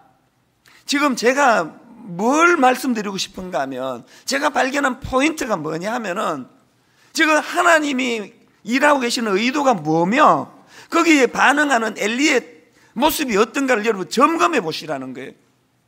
하나님이 지금 앞부분에서는 엘리에게 경고의 말씀을 주셨습니다. 엘리 그거 귀담아 듣지 않고 흘려보냈습니다. 그랬더니 하나님이 저 꼬맹이 어린 사무엘에게 이 말씀을 주세요. 그리고 말씀을 주기 전에 사무엘이 엘리에게 가서 불렀습니까? 사무엘이 엘리에게 가서 불렀습니까? 3번이나 이걸 반복하게 하고 엘리로 하여금 뭘 자각시킵니까? 아, 이건 지금 하나님이 사무엘에게 뭔가 말씀을 주시는 거구나. 이것까지도 엘리가 깨달았단 말이에요. 그래서 너 있잖아, 하나님이 말씀하실 때는 이렇게 해라. 정답을 말씀해 줬다는 거 아닙니까? 그리고는 하나님이 사무엘을 통해서 엘리 자신에게 주신 말씀을 그에게 들리게 했는데 엘리는 그걸 모르고 있다는 거예요. 제가 이 구절에서 두렵고 두려운 게 뭔지 아십니까? 저는요 늘 궁금했던 게 하나 있었는데요. 막 이제 모 지역에서 그 같은 한 여성도 아니고 한 권사님하고 어떤 또 뭐 권사인지 집사인지 몰라도 두 여자랑 동시에 그 성관계를 가지고 불륜을 저지른 목사님이 나중에 들통이 나서 교회에서 쫓겨났는데, 내가 불가사의한 게 뭐냐 하면은 저러고도 어떻게 설교가 되느냐는 거예요. 이게 나 정말 불가사의했어요. 지금 누구에게도 들키지 않은 자기 아내 몰래 지금 불륜을 저지르고 있는 목사가 또 뭐 일본에서 있었던, 또 서울에서 있었던, 막 자기 여전도사를 괴롭히고 막 또 누구를 막 여성도를 막 대학생을 성추행하고 막 이런 일들을 행하고도 어떻게 강단에서 말씀이 나올까? 여기서 내가 답을 찾은 거예요. 여기서 엘리가요, 자기의 영이 다 죽었어요. 그런데 남을 지도하는 기능은 다 살아있는 거 아닙니까? 엘리에게 정확하게 영적인 그 지도를 잘하고 있는 거 아닙니까? 그런데 자기는 그게 적용이 안 되는 거예요. 그래서 제가 그 최근에 미국에서도 그런 그 비슷한 차비진이라는 그 빌리 그레함 목사님의 그 손자라고 제가 지금 기억하는데요, 미국에서도 이 비슷한 일이 있었어요. 제가 언젠가 설교 시간에 한번 이 부분을 언급하려는데요, 그분이 쓴 책을, 이분이 그런 불륜의 죄를 짓고 교회에서 쫓겨났다는 얘기를 듣고 역으로 저는 오히려 그분이 쓴 책을 다 읽었어요. 제가 갖고 있는 책들을. 주옥 같은 설교와 그런 책이 나오고 있더라고요. 제가 정말 두려운 게 뭔지 아십니까? 내 영이 다 죽어도 여러분을 지도하는 데는 손색 없는 기능을 다 갖고 있다는 거예요. 그래서 방심하는 거 아닙니까? 오늘 우리가 이 한 가지 놓고 기도해야 돼요. 순장님들, 주일학교 교사, 다락방에 가서 주일학교 현장에서 손색 없이 아이들을 지도하고 그 아이들에게 선한 영향을 미치고 나는 선생님 만난 것이 내 인생의 복이에요, 이런 이야기를 듣는다 하더라도 그것이 그 사람의 영혼의 상태를 말하는 건 아니라는 거. 여러분 어떻습니까? 엘리와 같이 이미 무디어져 가지고 자기를 볼 줄 모르는, 자기를 못 보니까 비판은 날로 예리해지는 거죠. 우리 교회는 이게 문제야, 우리 교회는 이것 때문에 망할 거야, 한국 교회는 이래 갖고는 안 된다고 정확하게 분석하고 판단하고 비판하는데 정작 모르는 것, 내 영이 자기를 판단조차 할 수 없을 만큼 무디어져 있는 마음의 상태. 여러분 부부간에 그렇게 싸움이 많고 비판이 난무하는 여러 이유 중에 하나가 저는 이거라고 생각합니다. 저는 이번 특세에 여러분이 내가 엘릴지 모른다는 두려움을 가지고 하나님 앞으로 나아가 이 엿새 동안의 기도를 통해 영이 밝아져 여러분이 여러분 자신의 모습을 발견하게 된다면 여러분의 아내를 향한, 여러분 남편을 향한 그 무차별적인 비판은 줄어들 거라고 저는 확신합니다. 오늘 이 말씀을 여러분 염두에 두시고요, 다루고 싶은 메시지가 지금 뭐 뒤에 많이 남아있지만 이제 우리가 이 문제를 갖고 기도해야 되니까 다른 건 이제 다 다음으로 돌리고 이 한 가지 오늘 이 포인트를 가지고 오늘 잠자리에 들 때까지 이 문제를 한번 묵상해 보시기 바랍니다. 엘리 제사장이 모든 영적 기능이 다 죽어 있었음에도 남을 지도하고 가르치는 기능은 여전히 살아있었다는 것, 그리고 그런 예리함으로 사무엘을 가르쳤던 엘리 제사장이지만 자기를 향하신 하나님 말씀에 대해서는 둔감하기 짝이 없는 그 모습을 보이고 있었다면 나는 어떤가? 저는 심우투표를 앞에 놓고 부들부들 떨리는 마음으로 이 부분을 점검하고 있습니다. 여러분이 저를 통과시켜 7년 동안 더 일하도록 통과시켜 주시나 마시나 이게 포인트가 되면 안 돼요. 하나님 보시기에 나는 엘리와 같은 정상은 없는가? 자녀 지도하는 부모로서 나는 이런 모습은 내게 없는가? 자, 여러분 오늘 이 포인트를 마음에 담고 이제 우리 기도하기를 원하는데요, 다 자리에서 또 일어나셔서요, 우리가 여러분 제가 한 가지 그 답을 드리자면요, 영적으로 민감해지기 위해서 할 수 있는 건 하나 있습니다. 십자가 앞으로 나아가는 거예요. 십자가 가까이 나아가는 거예요. 십자가 앞에 나를 조명하는 거예요. 예수 그리스도를 더 소중히 여기는 거예요. 예수 그리스도를 더 사랑하는 거예요. 예수님이 나를 인도해 주실 때 그거를 볼 수 있도록 은혜를 구합니다. 그래서 여러분, 오늘 이제 좀 몸 피곤하고 졸리니까 좀 손뼉 치면서, 그리고 큰 소리로 하늘 위에 주님밖에 없네, 내가 사모할 자 이 세상에 없네, 주는 나의 힘이요, 주는 나의 힘이요, 주는 나의 힘이요, 영원히 주를 의지하리. 오늘 말씀을 마음에 담으시고 우리 손뼉 치면서 이렇게 찬양합니다. 하늘 위에 주님밖에,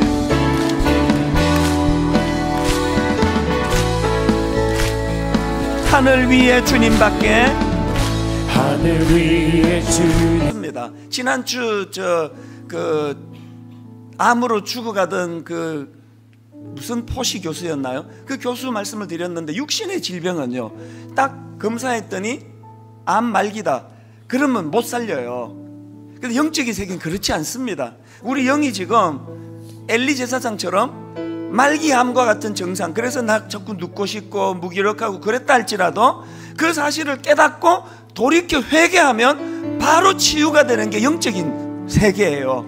오늘 여러분 중에 영적으로 무디어지고 그렇게 남에 대해서는 지도도 잘하고 지적도 잘하고 비판도 잘하는데 자기 상태를 모르는 엘리 같은 사람이 있다 할지라도 오늘 하나님 앞에 기도하면서 은혜를 구하면서 주님을 의지하면 바로 초심으로 돌아갈 수 있는, 이게 영적인 세계라면, 오늘 여러분 이 찬양을 반복해서 되뇌일 때, 아버지 내가 그렇게 되기를 원합니다. 아버지 정말 그렇게 되기 원합니다. 여러분, 주는 나의 힘이요, 주는 나의 힘이요, 주는 나의 힘이요, 영원히 주님을 의지하리. 이 찬양을 고백할 때 그 한 가지 소원을 가지고 이렇게 노래하며 찬양합니다. 주는 나의 힘이요, 주는 나의 힘이요. 이 성경을 읽다가 보면은 이 열매라고 하는 단어가 영적으로 중요한 개념인 것을 알 수가 있습니다. 예를 들면은 마태복음 3장 8절에 보니까 그러므로 회개에 합당한 열매를 맺고, 그 회개를 이 열매라고 하는 용어로서 표현하고 있습니다. 그런가 하면 요한복음 15장 5절에도 마찬가지입니다. 나는 포도나무요 너희는 가지라, 그가 내 안에 내가 그 안에 거하면 사람이 열매를 많이 맺나니. 또 그런가 하면 빌립보서 1장 11절입니다. 예수 그리스도로 말미암아 의의 열매가 가득하여.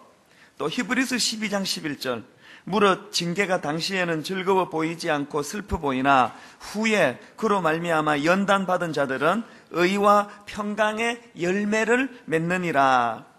이 외에도 성경 여러 곳에서 이 열매라고 하는 개념을 가지고 영적인 개념을 설명하는 경우를 볼 수가 있는데, 여기서 중요한 것이 뭐냐 하면은 하나님께서는 우리의 영적 상태를 점검하시고 또 평가하실 때 그 사람이 얼마나 화려한 꽃을 피우느냐, 얼마나 화려한 것들을 드러내느냐로 평가하지 아니하시고 그 사람이 맺고 있는 내적인 열매, 이것을 가지고 그 사람을 평가하신다는 것입니다.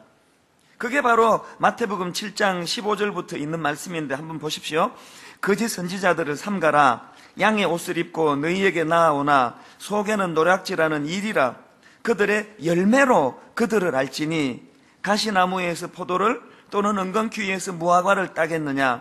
이와 같이 좋은 나무마다 아름다운 열매를 맺고 못된 나무가 나쁜 열매를 맺나니 좋은 나무가 나쁜 열매를 맺을 수 없고 못된 나무가 아름다운 열매를 맺을 수 없느니라. 아름다운 열매를 맺지 아니하는 나무마다 찍혀 불에 던져지느니라. 그러고는 결론적으로 이러므로 그들의 열매로 그들을 알리라.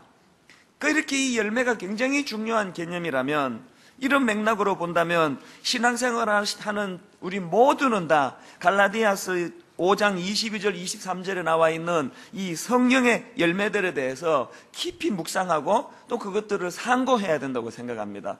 그래서 이제 앞으로 몇 주 동안에 이 성령의 열매들에 대해서 한 항목 한 항목을 이제 살펴보려고 하는데, 이제 오늘은 그 전제입니다. 갈라디아 5장 16절 17절 말씀을 가지고 먼저 이제 이 열매에 대한 내용들을 좀 전체적으로 파악해 보려고 하는데요. 자, 16절 17절을 한번 보십시오. 내가 이르노니 너희는 성령을 따라 행하라. 그리하면 육체의 욕심을 이루지 아니하리라.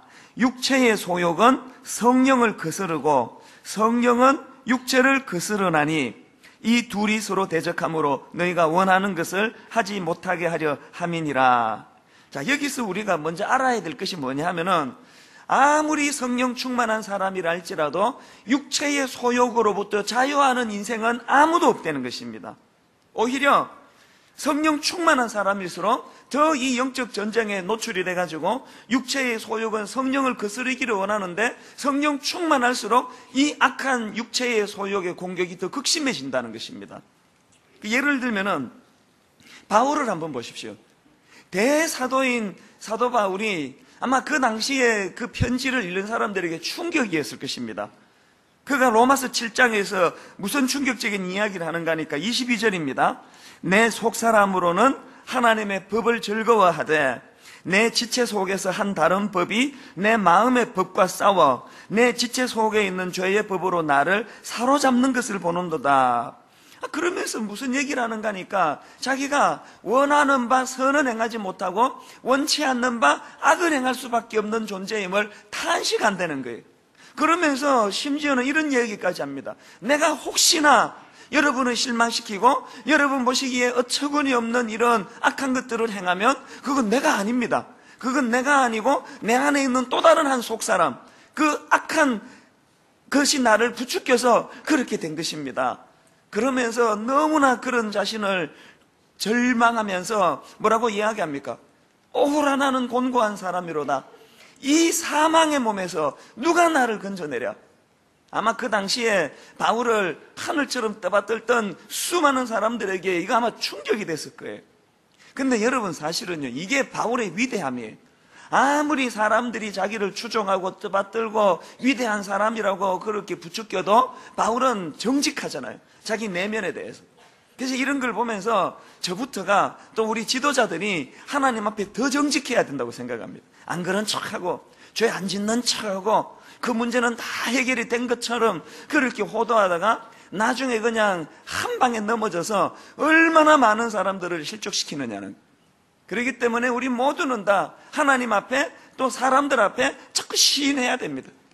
내 아무리 성령 충만해도 아무리 뜨거워도 없어지지 않는 육체의 소욕이 내 안에 있다고. 이것을 항상 우리는 정직하게 우리 내면 세계를 바라봐야 되고 또 그런가 하면은 그 연약함을 인식하면서 조심하는 수밖에 없습니다. 이 살얼음 판을 걷는 것처럼 조심은 조심하면서 가야 됩니다. 아마 우리 교회에서 그 신방을 받아보신 분들은 아마 이 모습을 보셨을 거예요. 그 여전도사님이 그 운전하시는 목사님 옆에 앉지를 않습니다. 우리 교회는. 그 뒤에 앉으세요. 그 간혹 이제 그 좀 오해를 하세요. 왜 그 여전사님은 남자 목사님 운전시켜놓고 그 뒤에 그렇게 가. 이게 이제 아마 뒷좌석은 사장님 좌석이다. 그런 인식이 좀 있나 봐요. 여러분 그게 아니고요. 그건 제가 지시한 내용이에요. 절대로 신방 갈 때 여전사님은 남자 목사님 옆에 앉지 마라 그럽니다. 이 옆에 이 자리는 자기 부인 말고는 앉히면 안 되는 자리예요. 뒤로 가라는 거예요. 저도 그렇게 실천을 합니다. 저는 뭐 할 수만 있으면 여자분은 제 차에 안 태웁니다. 또 어지간하면 여자분 운전하는데 안 탑니다. 그리고 뭐 목회를 하다 보면 어쩔 수 없이 이제 뭐 여성도님들을 또 모시고 가야 될 때가 있잖아요. 절대 옆에 안 태웁니다. 뒤로 가라고 그러는 거죠. 마음 같아서는 트렁크로 가라고 그러고 싶은데 그러면 또 이제 뭐 막 또 문제가 심각해지잖아요. 그래서 그렇게는 못하지만 우리 목사님들한테도 뒤에 여성도가 앉아 있으면 백미러를 눈이 안 마주치도록 백미러를 이렇게 돌려라. 이건 뭘 이야기하는가 하면은요. 제가 뭐 여러분 아시지만 여성도님들하고 평상시에는 악수도 잘 하지 않습니다. 왜 악수도 잘 안 할까요? 또 왜 여성도님 혼자 계시는 집에는 신방도 안 갑니다. 왜 그럴까요? 상대방을 못 믿는 게 아니고 저를 못 믿는 거예요. 아니 바울이 자기를 못 믿는다는데, 아니 바울이 자기 안에 너무나 어처구니 없는 도무지 이해가 안 되는 그런 악을 부추기는 세력이 자리 잡고 있다는데, 아니 저 같은 평범한 사람이야 오죽하겠냐고요. 그래서 우리 모두가 다 아무리 성령 충만해도 내 안에는 나를 무너지게 하려는 악한 육체의 소욕이 있다는 걸 솔직하게 시인하고 정직하게 고백하고 그리고는 조심하는 수밖에 없습니다. 그런 맥락에서 여러분 교회 곳곳을 보셔야 돼요. 여기 우리 주일학교 교사분들 계시면요 항상 조심하세요. 그 왜 애들 가르치러 가가지고 교사끼리 그렇게 친해야 될 이유가 어디 있습니까? 맨날 그냥 남자 선생님, 여자 선생님 뭐 끝났는데 우리 뭐 차 마시러 갑시다 그러고 그러시면 안 돼요. 또 있는 성가대를 볼 때마다 항상 내가 경계하는 게 그거예요. 저렇게 그 뭐 아름다운 사람은 많이 없어서 그건 다행인데, 이거 농담인 거 아시죠? 우리 남자 성가대원, 여자 성가대원 절대로 여러분 뭐 그냥 뭐 친교합시다, 뭐 가까이 지냅시다, 그럴 이유가 하나도 없습니다. 연습 딱 끝나면 남자는 남자끼리, 여자는 여자끼리 차 마시고 교제하다가 각자 집으로 흩어지는 거예요. 성가대 안에서 그냥 오래 몇 년 하다 보면은 마음적으로 친해지고, 그러면 마음의 경계심이 허물어지고, 그때 육체의 소욕이 덥석 잡아 먹는다는 걸 항상 기억하셔야 돼요. 차라리 좀 냉정한 게 낫습니다. 좀 어색한 게 낫습니다. 저는 여러분들에게 따뜻한 목사가 되고 싶습니다만, 이런 것 때문에 여러분이 저를 가지고 우리 목사는 냉정해, 그렇게 평가하신다면 감수하겠습니다. 제가 여러분에게 냉정한 목사가 돼서 은퇴할 때까지 육체의 소욕에 사로잡혀 사고치는 목사가 되고 싶지 않습니다. 항상 경계하셔야 돼요. 그래서 자기 아내 외에는, 자기 남편 외에는 전부가 다 경계의 대상이에요. 누구도 가까이 하면 안 되는 존재예요. 왜냐하면 그 사람을 못 믿는 게 아니라 나를 못 믿는 거예요. 이게 우리 모두가 다 꼭 유념해야 되는 이 삶의 지침이라면, 그런가 하면은 또 한 가지 균형이 뭐냐 하면은요, 날마다 이렇게 긴장하고 조심하며 살지만 또 하나는 승리에 대한 확신입니다. 자, 이게 무슨 말씀인가 하면은요, 오늘 본문 17절에 보면은 이 육체의 소욕이라는 표현이 나오는데, 자, 여기 나오는 이 소욕이라는 단어는 원어로 보면, 영어로 말하면 패션이라는 단어고, 우리말로 하면은 열정이라는 단어예요. 그러니까 이 소욕이라는 이 단어 자체는 악한 것도 아니고 선한 것도 아니에요. 같이 중립적인 거예요. 이 소욕이 악한 육신에게 붙으면 악하게 되는 거고, 이 소욕이 성령님과 함께 하면 이게 선한 게 되는 거예요. 그래서 옛날 이번에 바뀌기 전인 옛날 우리나라 성경에 보면은 이 육체의 소욕과 성령의 소욕이라고 그렇게 표현합니다. 그래서 제가 이걸 보고 뭘 깨닫는가 하면은, 우리를 괴롭히는 악한 것들이 얼마나 부지런합니까? 여러분, 이게 얼마나 열정적입니까? 저를 무너지게 하려는 이 육체의 소욕은 잠도 안 자요. 꿈속에까지 찾아와요. 끊임없이 저를 무너지게 하려는 이 악한 육체의 소욕이 굉장히 열정적이에요. 그래서 소욕이에요. 그런데 제가 여기서 위로를 받는 게 뭔지 아십니까? 이와 마찬가지로 저를 보호해 주시고, 저를 이끌어 주시고, 저를 인도해 주시는 성령님도 열정적이시다는 거예요.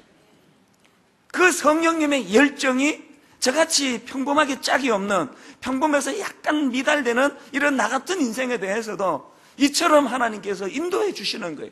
그 성령님의 열심으로 말미암아, 성령님의 열정으로 말미암아 이 천수 목사가 사랑굿이라고 살아가고, 지금까지 제가 이렇게 여자도 좋아하고 돈도 좋아하고 얼마나 유치하기 짝이 없는 저 같은 인생도 큰 실수하지 않고 그렇게 목회를 할 수 있다 하는 것은 제가 그냥 성령 쪽에 붙어 있을 뿐이에요. 한 게 없어요. 성령 쪽에 붙어 있으면 성령의 열정이 저를 보호해 주신다는 거예요. 이걸 날마다 경험합니다. 피할 길을 주시고, 또 악한 것들과 맞서 싸울 수 있는 의지를 주시고, 또 힘을 주시고, 그렇게 해서 달려가는 거예요. 그래서 여러분, 그냥 뭐 여성도만 보면은 막 그냥 경기 들리도 조심하고, 또 어떻게 여성도가 호의를 가지고 다가와도 저는 경계를 하거든요. 상대방이 그걸 느껴요. 그러니까 다가오다가 움찔해요.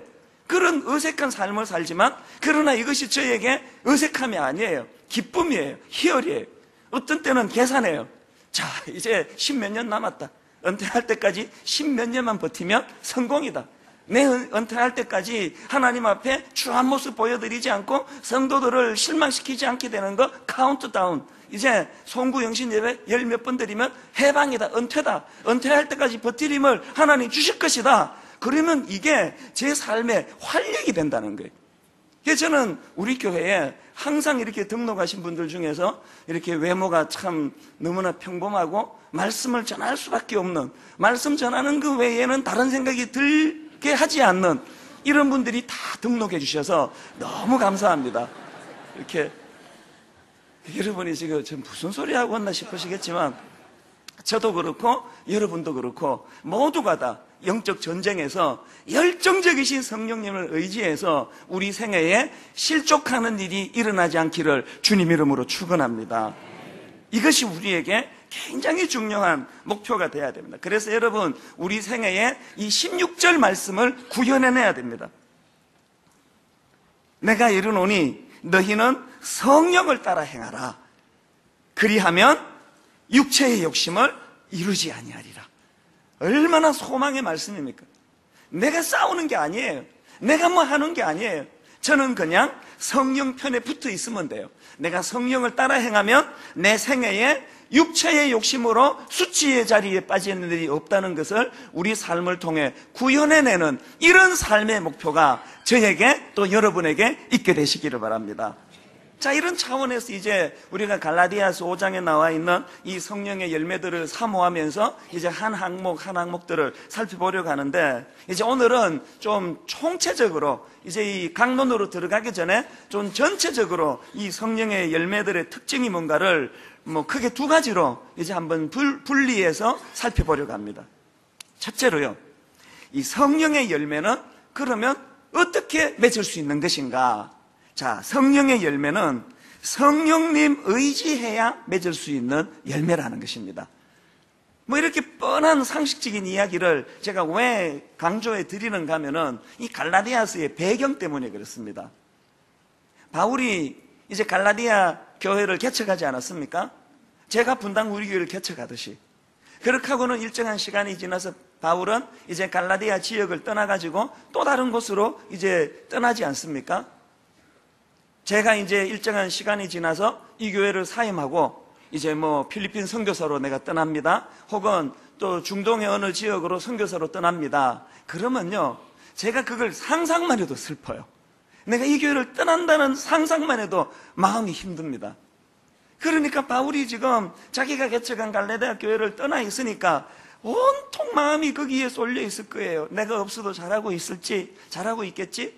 그런 노심초사한 마음으로 갈라디아 교회를 생각하는데, 갈라디아 교회에서 들려지는 이야기가 너무 슬픈 거예요. 자기가 떠나고 난 이후에 거기에 유대주의자들이 침투해 들어와가지고 뭘 가르치는가 하니까 그 바울이 가르친 거 다 엉터리라는 거예요. 할례받아야 된다는 거예요. 율법을 지켜야 된다는 거예요. 그러면 바울이 말한 은혜, 그것 갖고는 안 된다. 너 구원받기 위해서는 남자들은 다 할례받아야 된다. 행위가 없이는 구원 못 받는다. 이게 그렇게 가르치니까 수많은 성도들이 거기에 막 헷갈리고 또 넘어지고 막 놀아나고 있는 거예요. 바울이 얼마나 마음이 아팠겠습니까? 그래서 참 슬픈 마음을 가지고 그 갈라디아 성도들에게 권면하면서 쓴 편지가 그게 갈라디아서예요. 그래서 이 갈라디아서를 잘 보면은요, 오직 은혜, 또 오직 믿음, 이런 것들을 얼마나 강조하는지 모릅니다. 그런 맥락에서 갈라디아 5장에 나와 있는 이 열매들을 설명하면서도 성령의 열매, 뭘 강조하는 겁니까? 우리가 열매를 맺어야 되는데 그 열매는 우리의 자력으로 맺을 수 있는 게 아니라는 거예요. 성령님 의지해야 맺을 수 있는 거예요. 저는 이런 맥락에서 분당 우리 교회를 돌아봅니다. 개척한 지가 이제 9년 반이 됐는데 우리 교회는 지금 이 시대적인 상황 때문에 좀 더 강조가 됩니다만 우리 교회는 행위를 많이 강조합니다. 성경에 밑줄 긋는 것도 중요하지만 삶 속에서 생활의 밑줄을 꺼야 된다. 우리 도덕적으로 살아야 된다. 윤리적이어야 된다. 정직해야 된다. 이걸 많이 강조하는 강단이에요. 그러나 여러분 오해하시면 안 됩니다. 이것이 강조된다고 해서 우리의 행위를 통해서 구원받는 걸 말하는 게 절대 아니에요. 오직 믿음이에요. 심지어는 그런 선한 행위조차도 내가 의지를 가지고 주님 앞에 나가면은 그런 선한 행위를 할 수 있도록 하나님이 힘 주시는 것이지 내 안에서 나오는 게 아니에요. 그래서 이 교회 강단이 변질이 돼가지고 행위를 자꾸 강조하다가 이게 도를 넘어가지고 행위 구원을 강조하게 되면 이 강단은 변질된 강단이 됩니다. 우리가 붙잡을 것은 우리 행위가 아니에요. 은혜예요. 오직 은혜예요. 하나님 은혜예요. 여러분 지난주 말씀 기억하시잖아요. 사마리아 사람이 강도 만난 사람을 구해주고 도와주는데 그렇게 하게 된 그 감정의 핵심이 뭐라 그랬습니까? 누가복음 10장 33절에 나오는 그를 보고 불쌍히 여겨. 근데 여러분 원어로 보니까 이 불쌍히 여겨라는 단어가 두 군데 나온다 그랬죠? 기억하세요? 하나는 어디예요? 예수님이 칠병이의의 기적을 베풀어 주실 때 배고파 힘들어하는 군중들을 향하여 예수님께서 마태복음 15장 32절에서 내가, 주님입니다, 내가 무리를 불쌍히 여기노라. 이게 이때 나오는 단어가 사마리아 사람이 강도 만난 사람에게 가졌던 감정인 단어와 같은 단어라 그랬죠. 한 군데 더 나온다는 거 기억하세요? 어디에 나옵니까? 탕자의 비유예요. 염치 없이 집으로 되돌아오는 둘째 아들을 향하여 그 아버지가 그 둘째 아들을 향하여 품었던 감정이 누가복음 15장 20절에 보니까 아버지가 그를 보고 측은히 여겨. 이때가 사마리아 사람이 썼던 그 단어와 같은 단어라 그랬죠.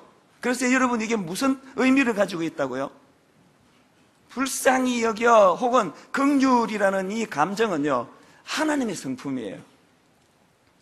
우리가 먼저 그 하나님의 성품인 긍휼의 은혜를 받아야 돼요. 불쌍히 여겨가 내 안에서 작동이 돼야 돼요. 그래서 그것이 내 혈관을 타고 흘러넘쳐서 어디로? 연약한 이웃에게로 흘러가게 되는 거. 이게 불쌍히 여기의 원리예요. 그렇기 때문에 교회가요, 따뜻하고 정이 많고 사랑이 마르려면 선행하는 하나님의 이 긍휼하심의 은혜를 듬뿍 받아야 돼요. 예배 시간에 성령의 은혜와 긍휼하심이 여러분에게 임하게 되시기를 바랍니다. 이게 충만해지면 교회가 사랑이 많습니다. 용서가 강물처럼 흐릅니다. 이건 가정도 마찬가지예요. 여러분 그냥 이 사람이 변했다, 자기 그 부인을 보고 자기 남편을 보고 이 여자가 변했다, 이 남자가 변했다, 그런 말 하지 마세요. 변한 게 아니고 여러분이 콩깍지가 씌어가지고 못 본 걸 뿐이에요. 아, 그때 그 친정 엄마가 다 얘기했잖아요. 여러분 기억을 못해서 그렇지. 이 남자가 변한 게 아니에요. 이 사람 원래부터 그런 사람이, 인간은 잘 바뀌지 않습니다. 네, 우리 집을 가만히 봐도 그래요. 20년 살아도요, 우리 집 사람은 그때나 지금이나 그 사람 그대로예요. 아, 근데 이상하게 사람은 그대로인데 여러분 안 그러세요? 저만 그런가?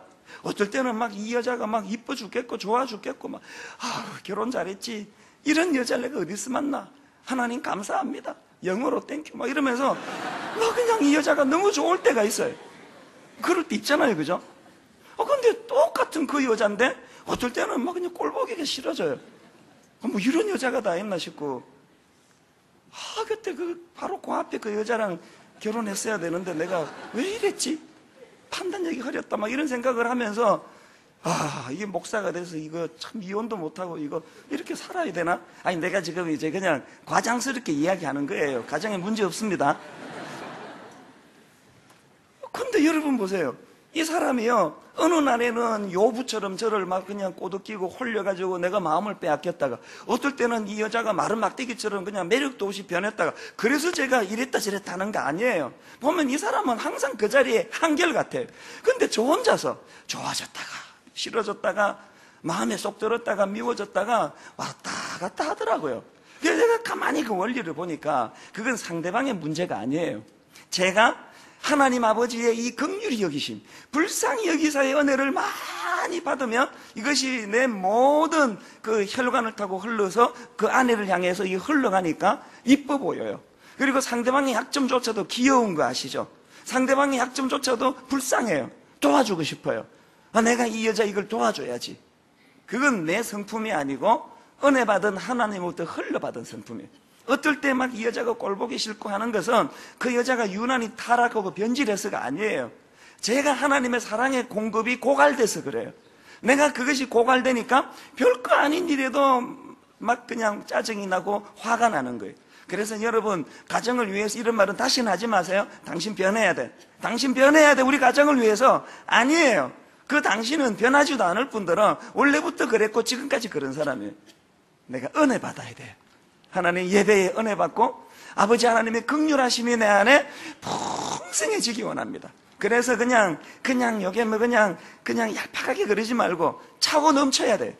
주님의 사랑이 내 안에 흘러 넘쳐가지고, 그래서 이것이 아내를 향하여, 남편을 향하여, 성도들을 향하여 흘러 넘치게 될 때 가정의 회복이 일어날 줄로 믿습니다.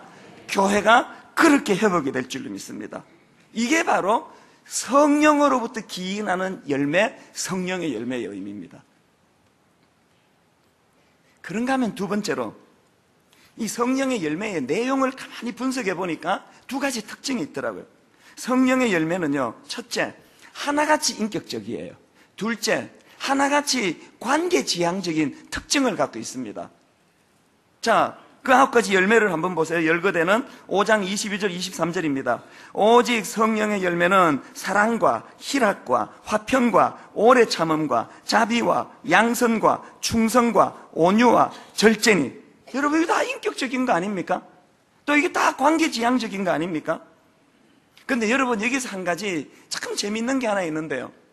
지금 이 갈라디아서 5장에 보면은 이 육체의 일이라는 거하고 성령의 열매라는 걸 가지고 두 이 열매를 대조합니다. 의도적으로 대조를 하고 있는데, 여기에 차이점이 하나 있는데요.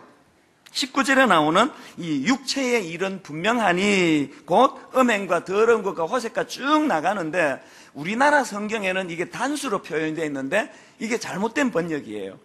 우리나라 성경으로 이 육체의 일은이라는 이 표현은 원어로 보면 복수형이에요. 그래서 육체의 일들은 이렇게 표현해야 됩니다.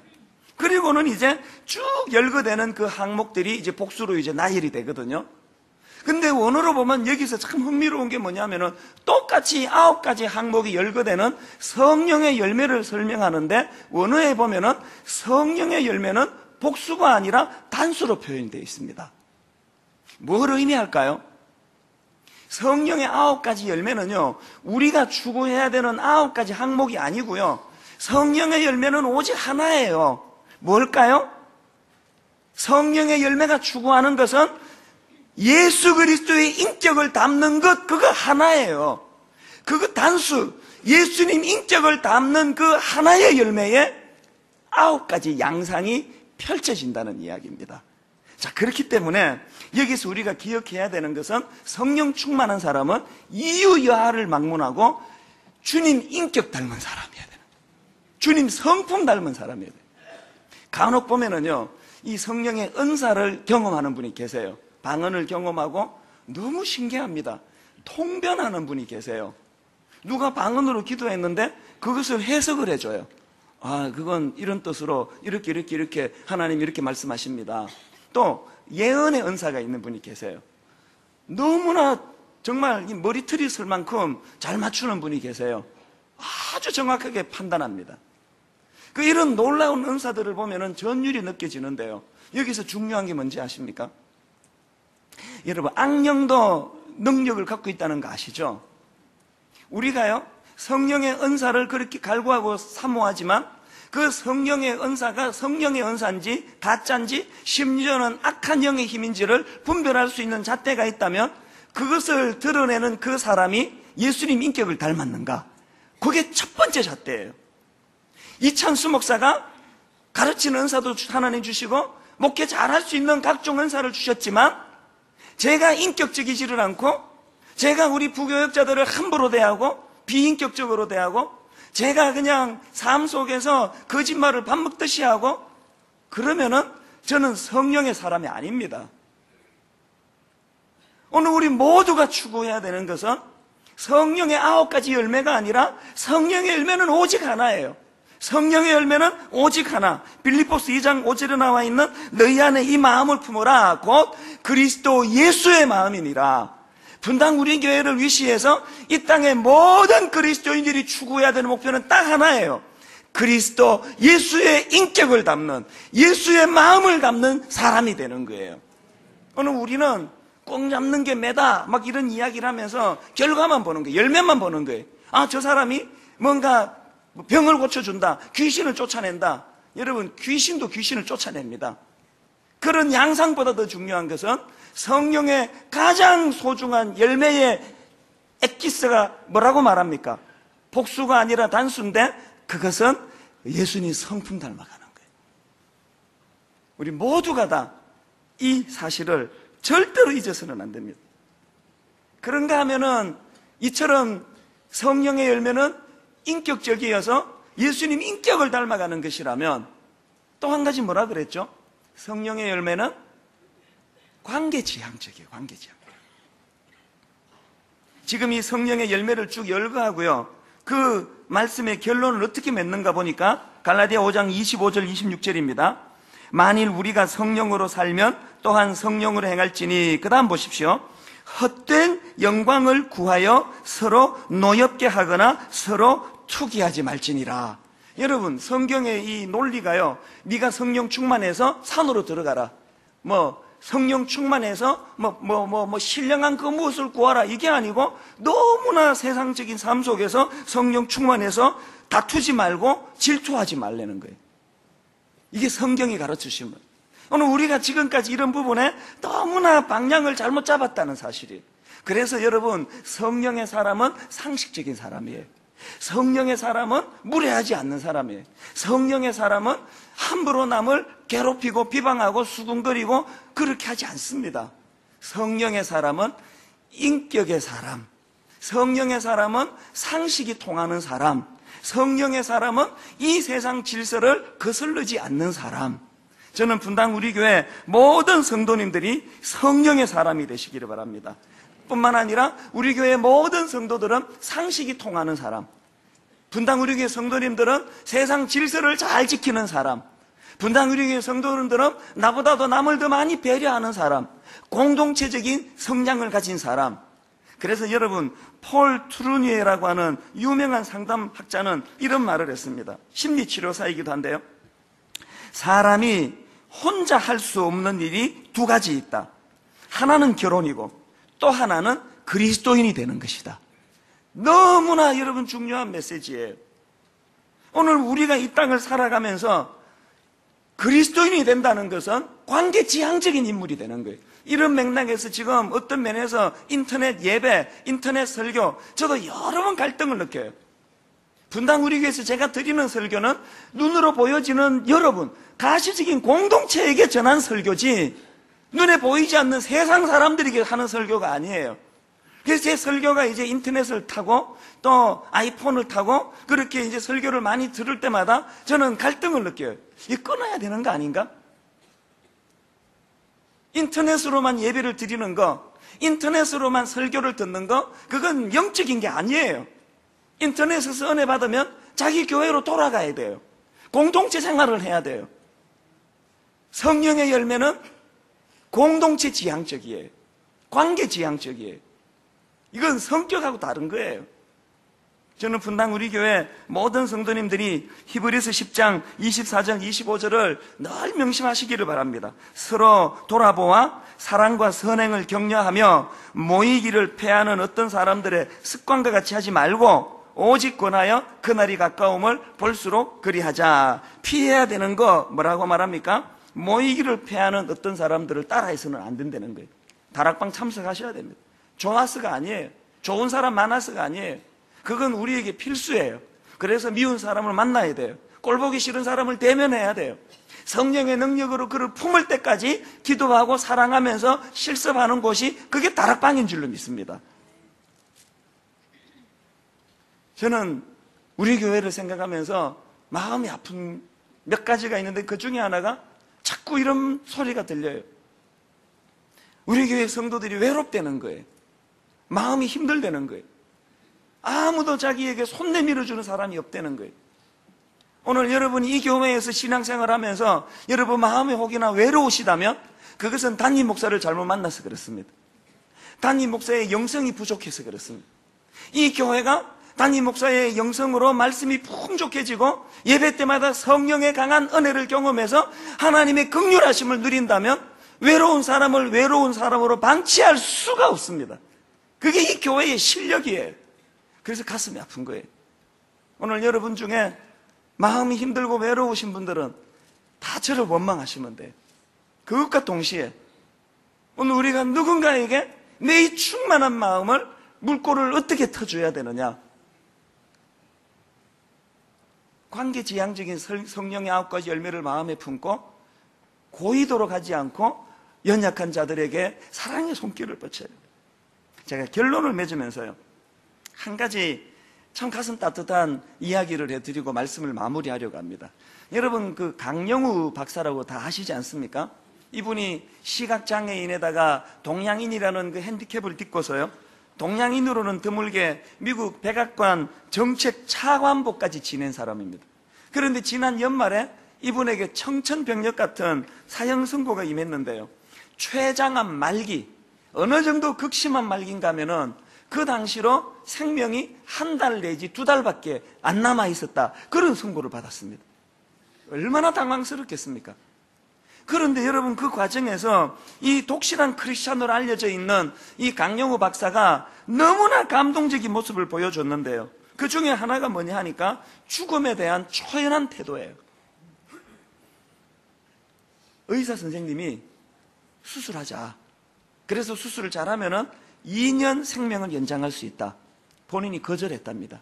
수술 성공하기도 어려울 뿐더러 그렇게 구차하게 목숨 연장하고 싶지 않다는 거예요. 그러면서 자기 인생을 정리하기 시작했는데요, 가까운 지인들에게 자기의 그 임박한 죽음에 대해서 담담하게 너무나 감동적으로 이메일을 보냈는데요, 그 중에 일부분만 소개해 드릴게요. 어쨌든 저는 신앙인입니다. 다음 세상을 믿는 사람이죠. 제가 가장 좋아하는 말은 레이건 전 대통령의 어머니가 레이건에게 해줬다는 말입니다. 따옴표하고, 오늘 너에게 생긴 나쁜 일이 내일의 좋은 일이 될 것이다.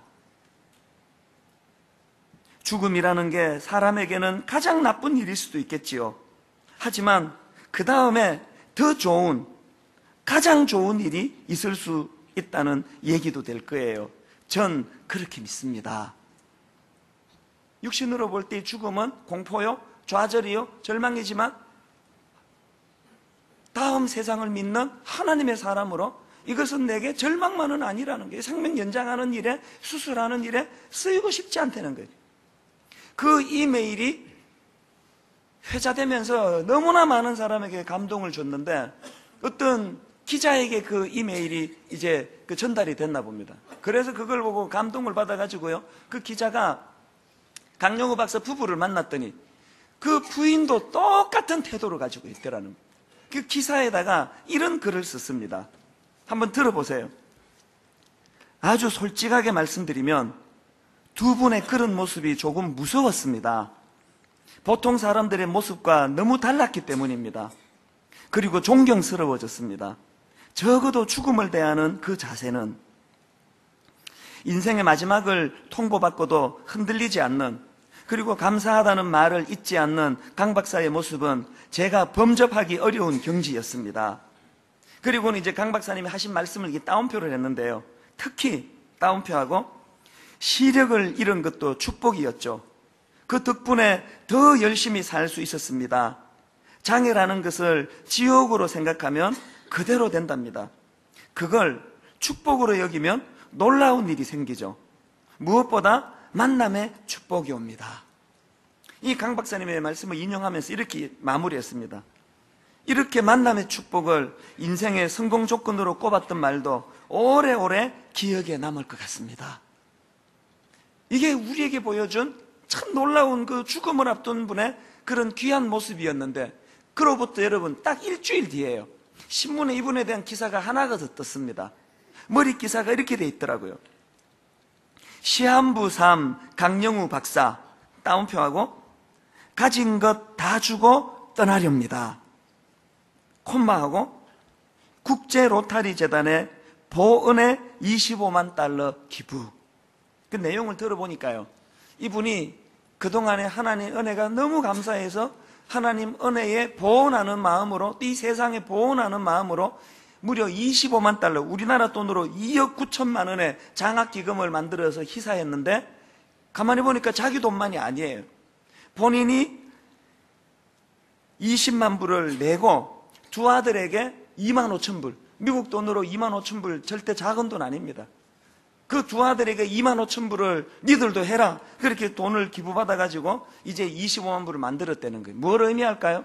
죽으면서도 자녀들에게 삶의 모범적인 교육을 시킨 거예요. 그렇게 희사하고요, 그것만이 아니에요. 미국 피츠버그 대학교의 그 공공정치학 법학 포럼이라는 곳에 또 별도로 25,000달러를 기부하고요. 그리고 미리 유언을 작성했습니다. 그리고는 한국의 연세대학교에 4억 원의 돈을 기부합니다. 유언을 미리 작성을 해놓고 그렇게 하고 자기의 마지막 마무리를 하고 있다는 겁니다. 저는 이게 바로 성령의 열매를 이분이 누리기 때문이라고 믿습니다. 이분이 죽음을 초월할 수 있다면, 죽음의 공포로부터 자유할 수 있다면 우리도 그렇게 할 수 있을 줄로 믿습니다. 저는 젊은 목사지만 유서를 미리 써놓을까? 그런 생각도 해요. 마음 변하기 전에 내가 죽으면은 내가 이 땅에서 이렇게 풍족하게 쓰고도 남는, 죽을 때까지 쓰고도 남아있는 이 모든 것들은 내게 아니기 때문에 이 모든 것들을 이 세상에 기부하기를 원합니다. 미리 내가 유서를 써놓으면 어떨까? 그런 생각을 해봅니다. 예수 믿는다고 하면서 끝간데 없는 탐심으로 살다가 죽음의 공포 앞에 그냥 너무나 구차스럽게 두려움에 떨면서 마지막 가는 그 시간까지 내가 가지고 있는 그것을 내려놓지 못하는 탐심을 내 자녀들에게 보여주고 싶지 않은 거예요. 강영우 박사처럼 그렇게 살다가 강영우 박사처럼 그렇게 넉넉하게 죽을 수 있다면 그것은 성령의 능력이라고 믿습니다. 결론을 맺고 싶습니다. 오늘 이 말씀이 우리에게 던져주는 큰 줄기의 메시지를 마음에 받으시고 열정이신 성령님께서 우리를 그 길로 인도하여 주시기를 원합니다. 오늘 말씀을 생각하시면서 여러분 이 찬양 예전에 한번 불렀던 것 같은데요, 주 안에 우린 하나 모습은 달라도 우리 가사를 생각하시면서 함께 찬양하시겠습니다. 여러분 이 가사를 보니까요, 이 찬양의 제목이 기대라는 찬양이에요. 그런데 이 가사를 보니까 이 두 가지가 계속 교차됩니다. 예수님 한 분만 바라보고 또 주님 안에 함께 하시는 그분을 경험하고 또 그것이 경험되자마자 즉각적으로 사랑과 선행을 서로에게 행하고 또 그 사랑이 느껴질 때 즉각적으로 형제자매의 기쁨과 슬픔을 함께 나누는 능력이 생겨난다는 것을 이 찬양이 강조합니다. 우리는 고인물이에요. 그 은혜를 자꾸 터뜨려야 돼요. 우리 하나님 앞에 기도할 때 하나님, 오늘도 성령은 열정을 가지고 나를 돕고 계시는 분이에요. 그 열정의 성령님 앞에 내가 나아가기를 원합니다. 그런가 하면은 그 열정의 성령이 내 안에 함께 하실 때 그것을 흘려보내기를 원합니다. 오늘 누구에게 흘려보내시렵니까? 여러분 오늘 누구가 여러분의 사랑과 선행을 필요로 하고 있습니까? 함께 합심해서 기도할 때 하나님 앞에 오늘 주신 이 말씀이 내 안에 용해되고 녹아내려서 아버지 내 신앙이 한 단계 성숙해지기를 원합니다. 우리 합심해서 같이 기도하시겠습니다. 고마우신 하나님 아버지, 오늘 이 말씀을 마음에 담고 아버지 주님 앞에 기도하며 나가기를 원합니다. 주님, 성령의 열매가 맺어지도록 하나님의 성품이 불쌍히 여기사 이 긍휼하심이 우리 안에 녹아지게 하여 주시옵소서. 성령의 열매인 긍휼하심이 우리에게 부어지게 하여 주시옵소서. 아버지 그 감격을 가지고 넉넉한 인생이 되게 하여 주시옵소서. 예수님 닮은 인생, 예수님 인격 닮은 인생, 예수님의 삶을 닮아가는 인생, 그런가 하면 주님 성령의 열매가 그러듯이 관계 지향적인 하나님의 사람, 내 긍휼함이 옆 사람에게 혜택을 줄 수 있는 인생, 아버지 그런 삶이 되게 하여 주시옵소서. 이번 한 주간 아버지 하나님 넉넉하게 주의 은혜를 전하며 나가기를 원하오니 인도하여 주시옵소서.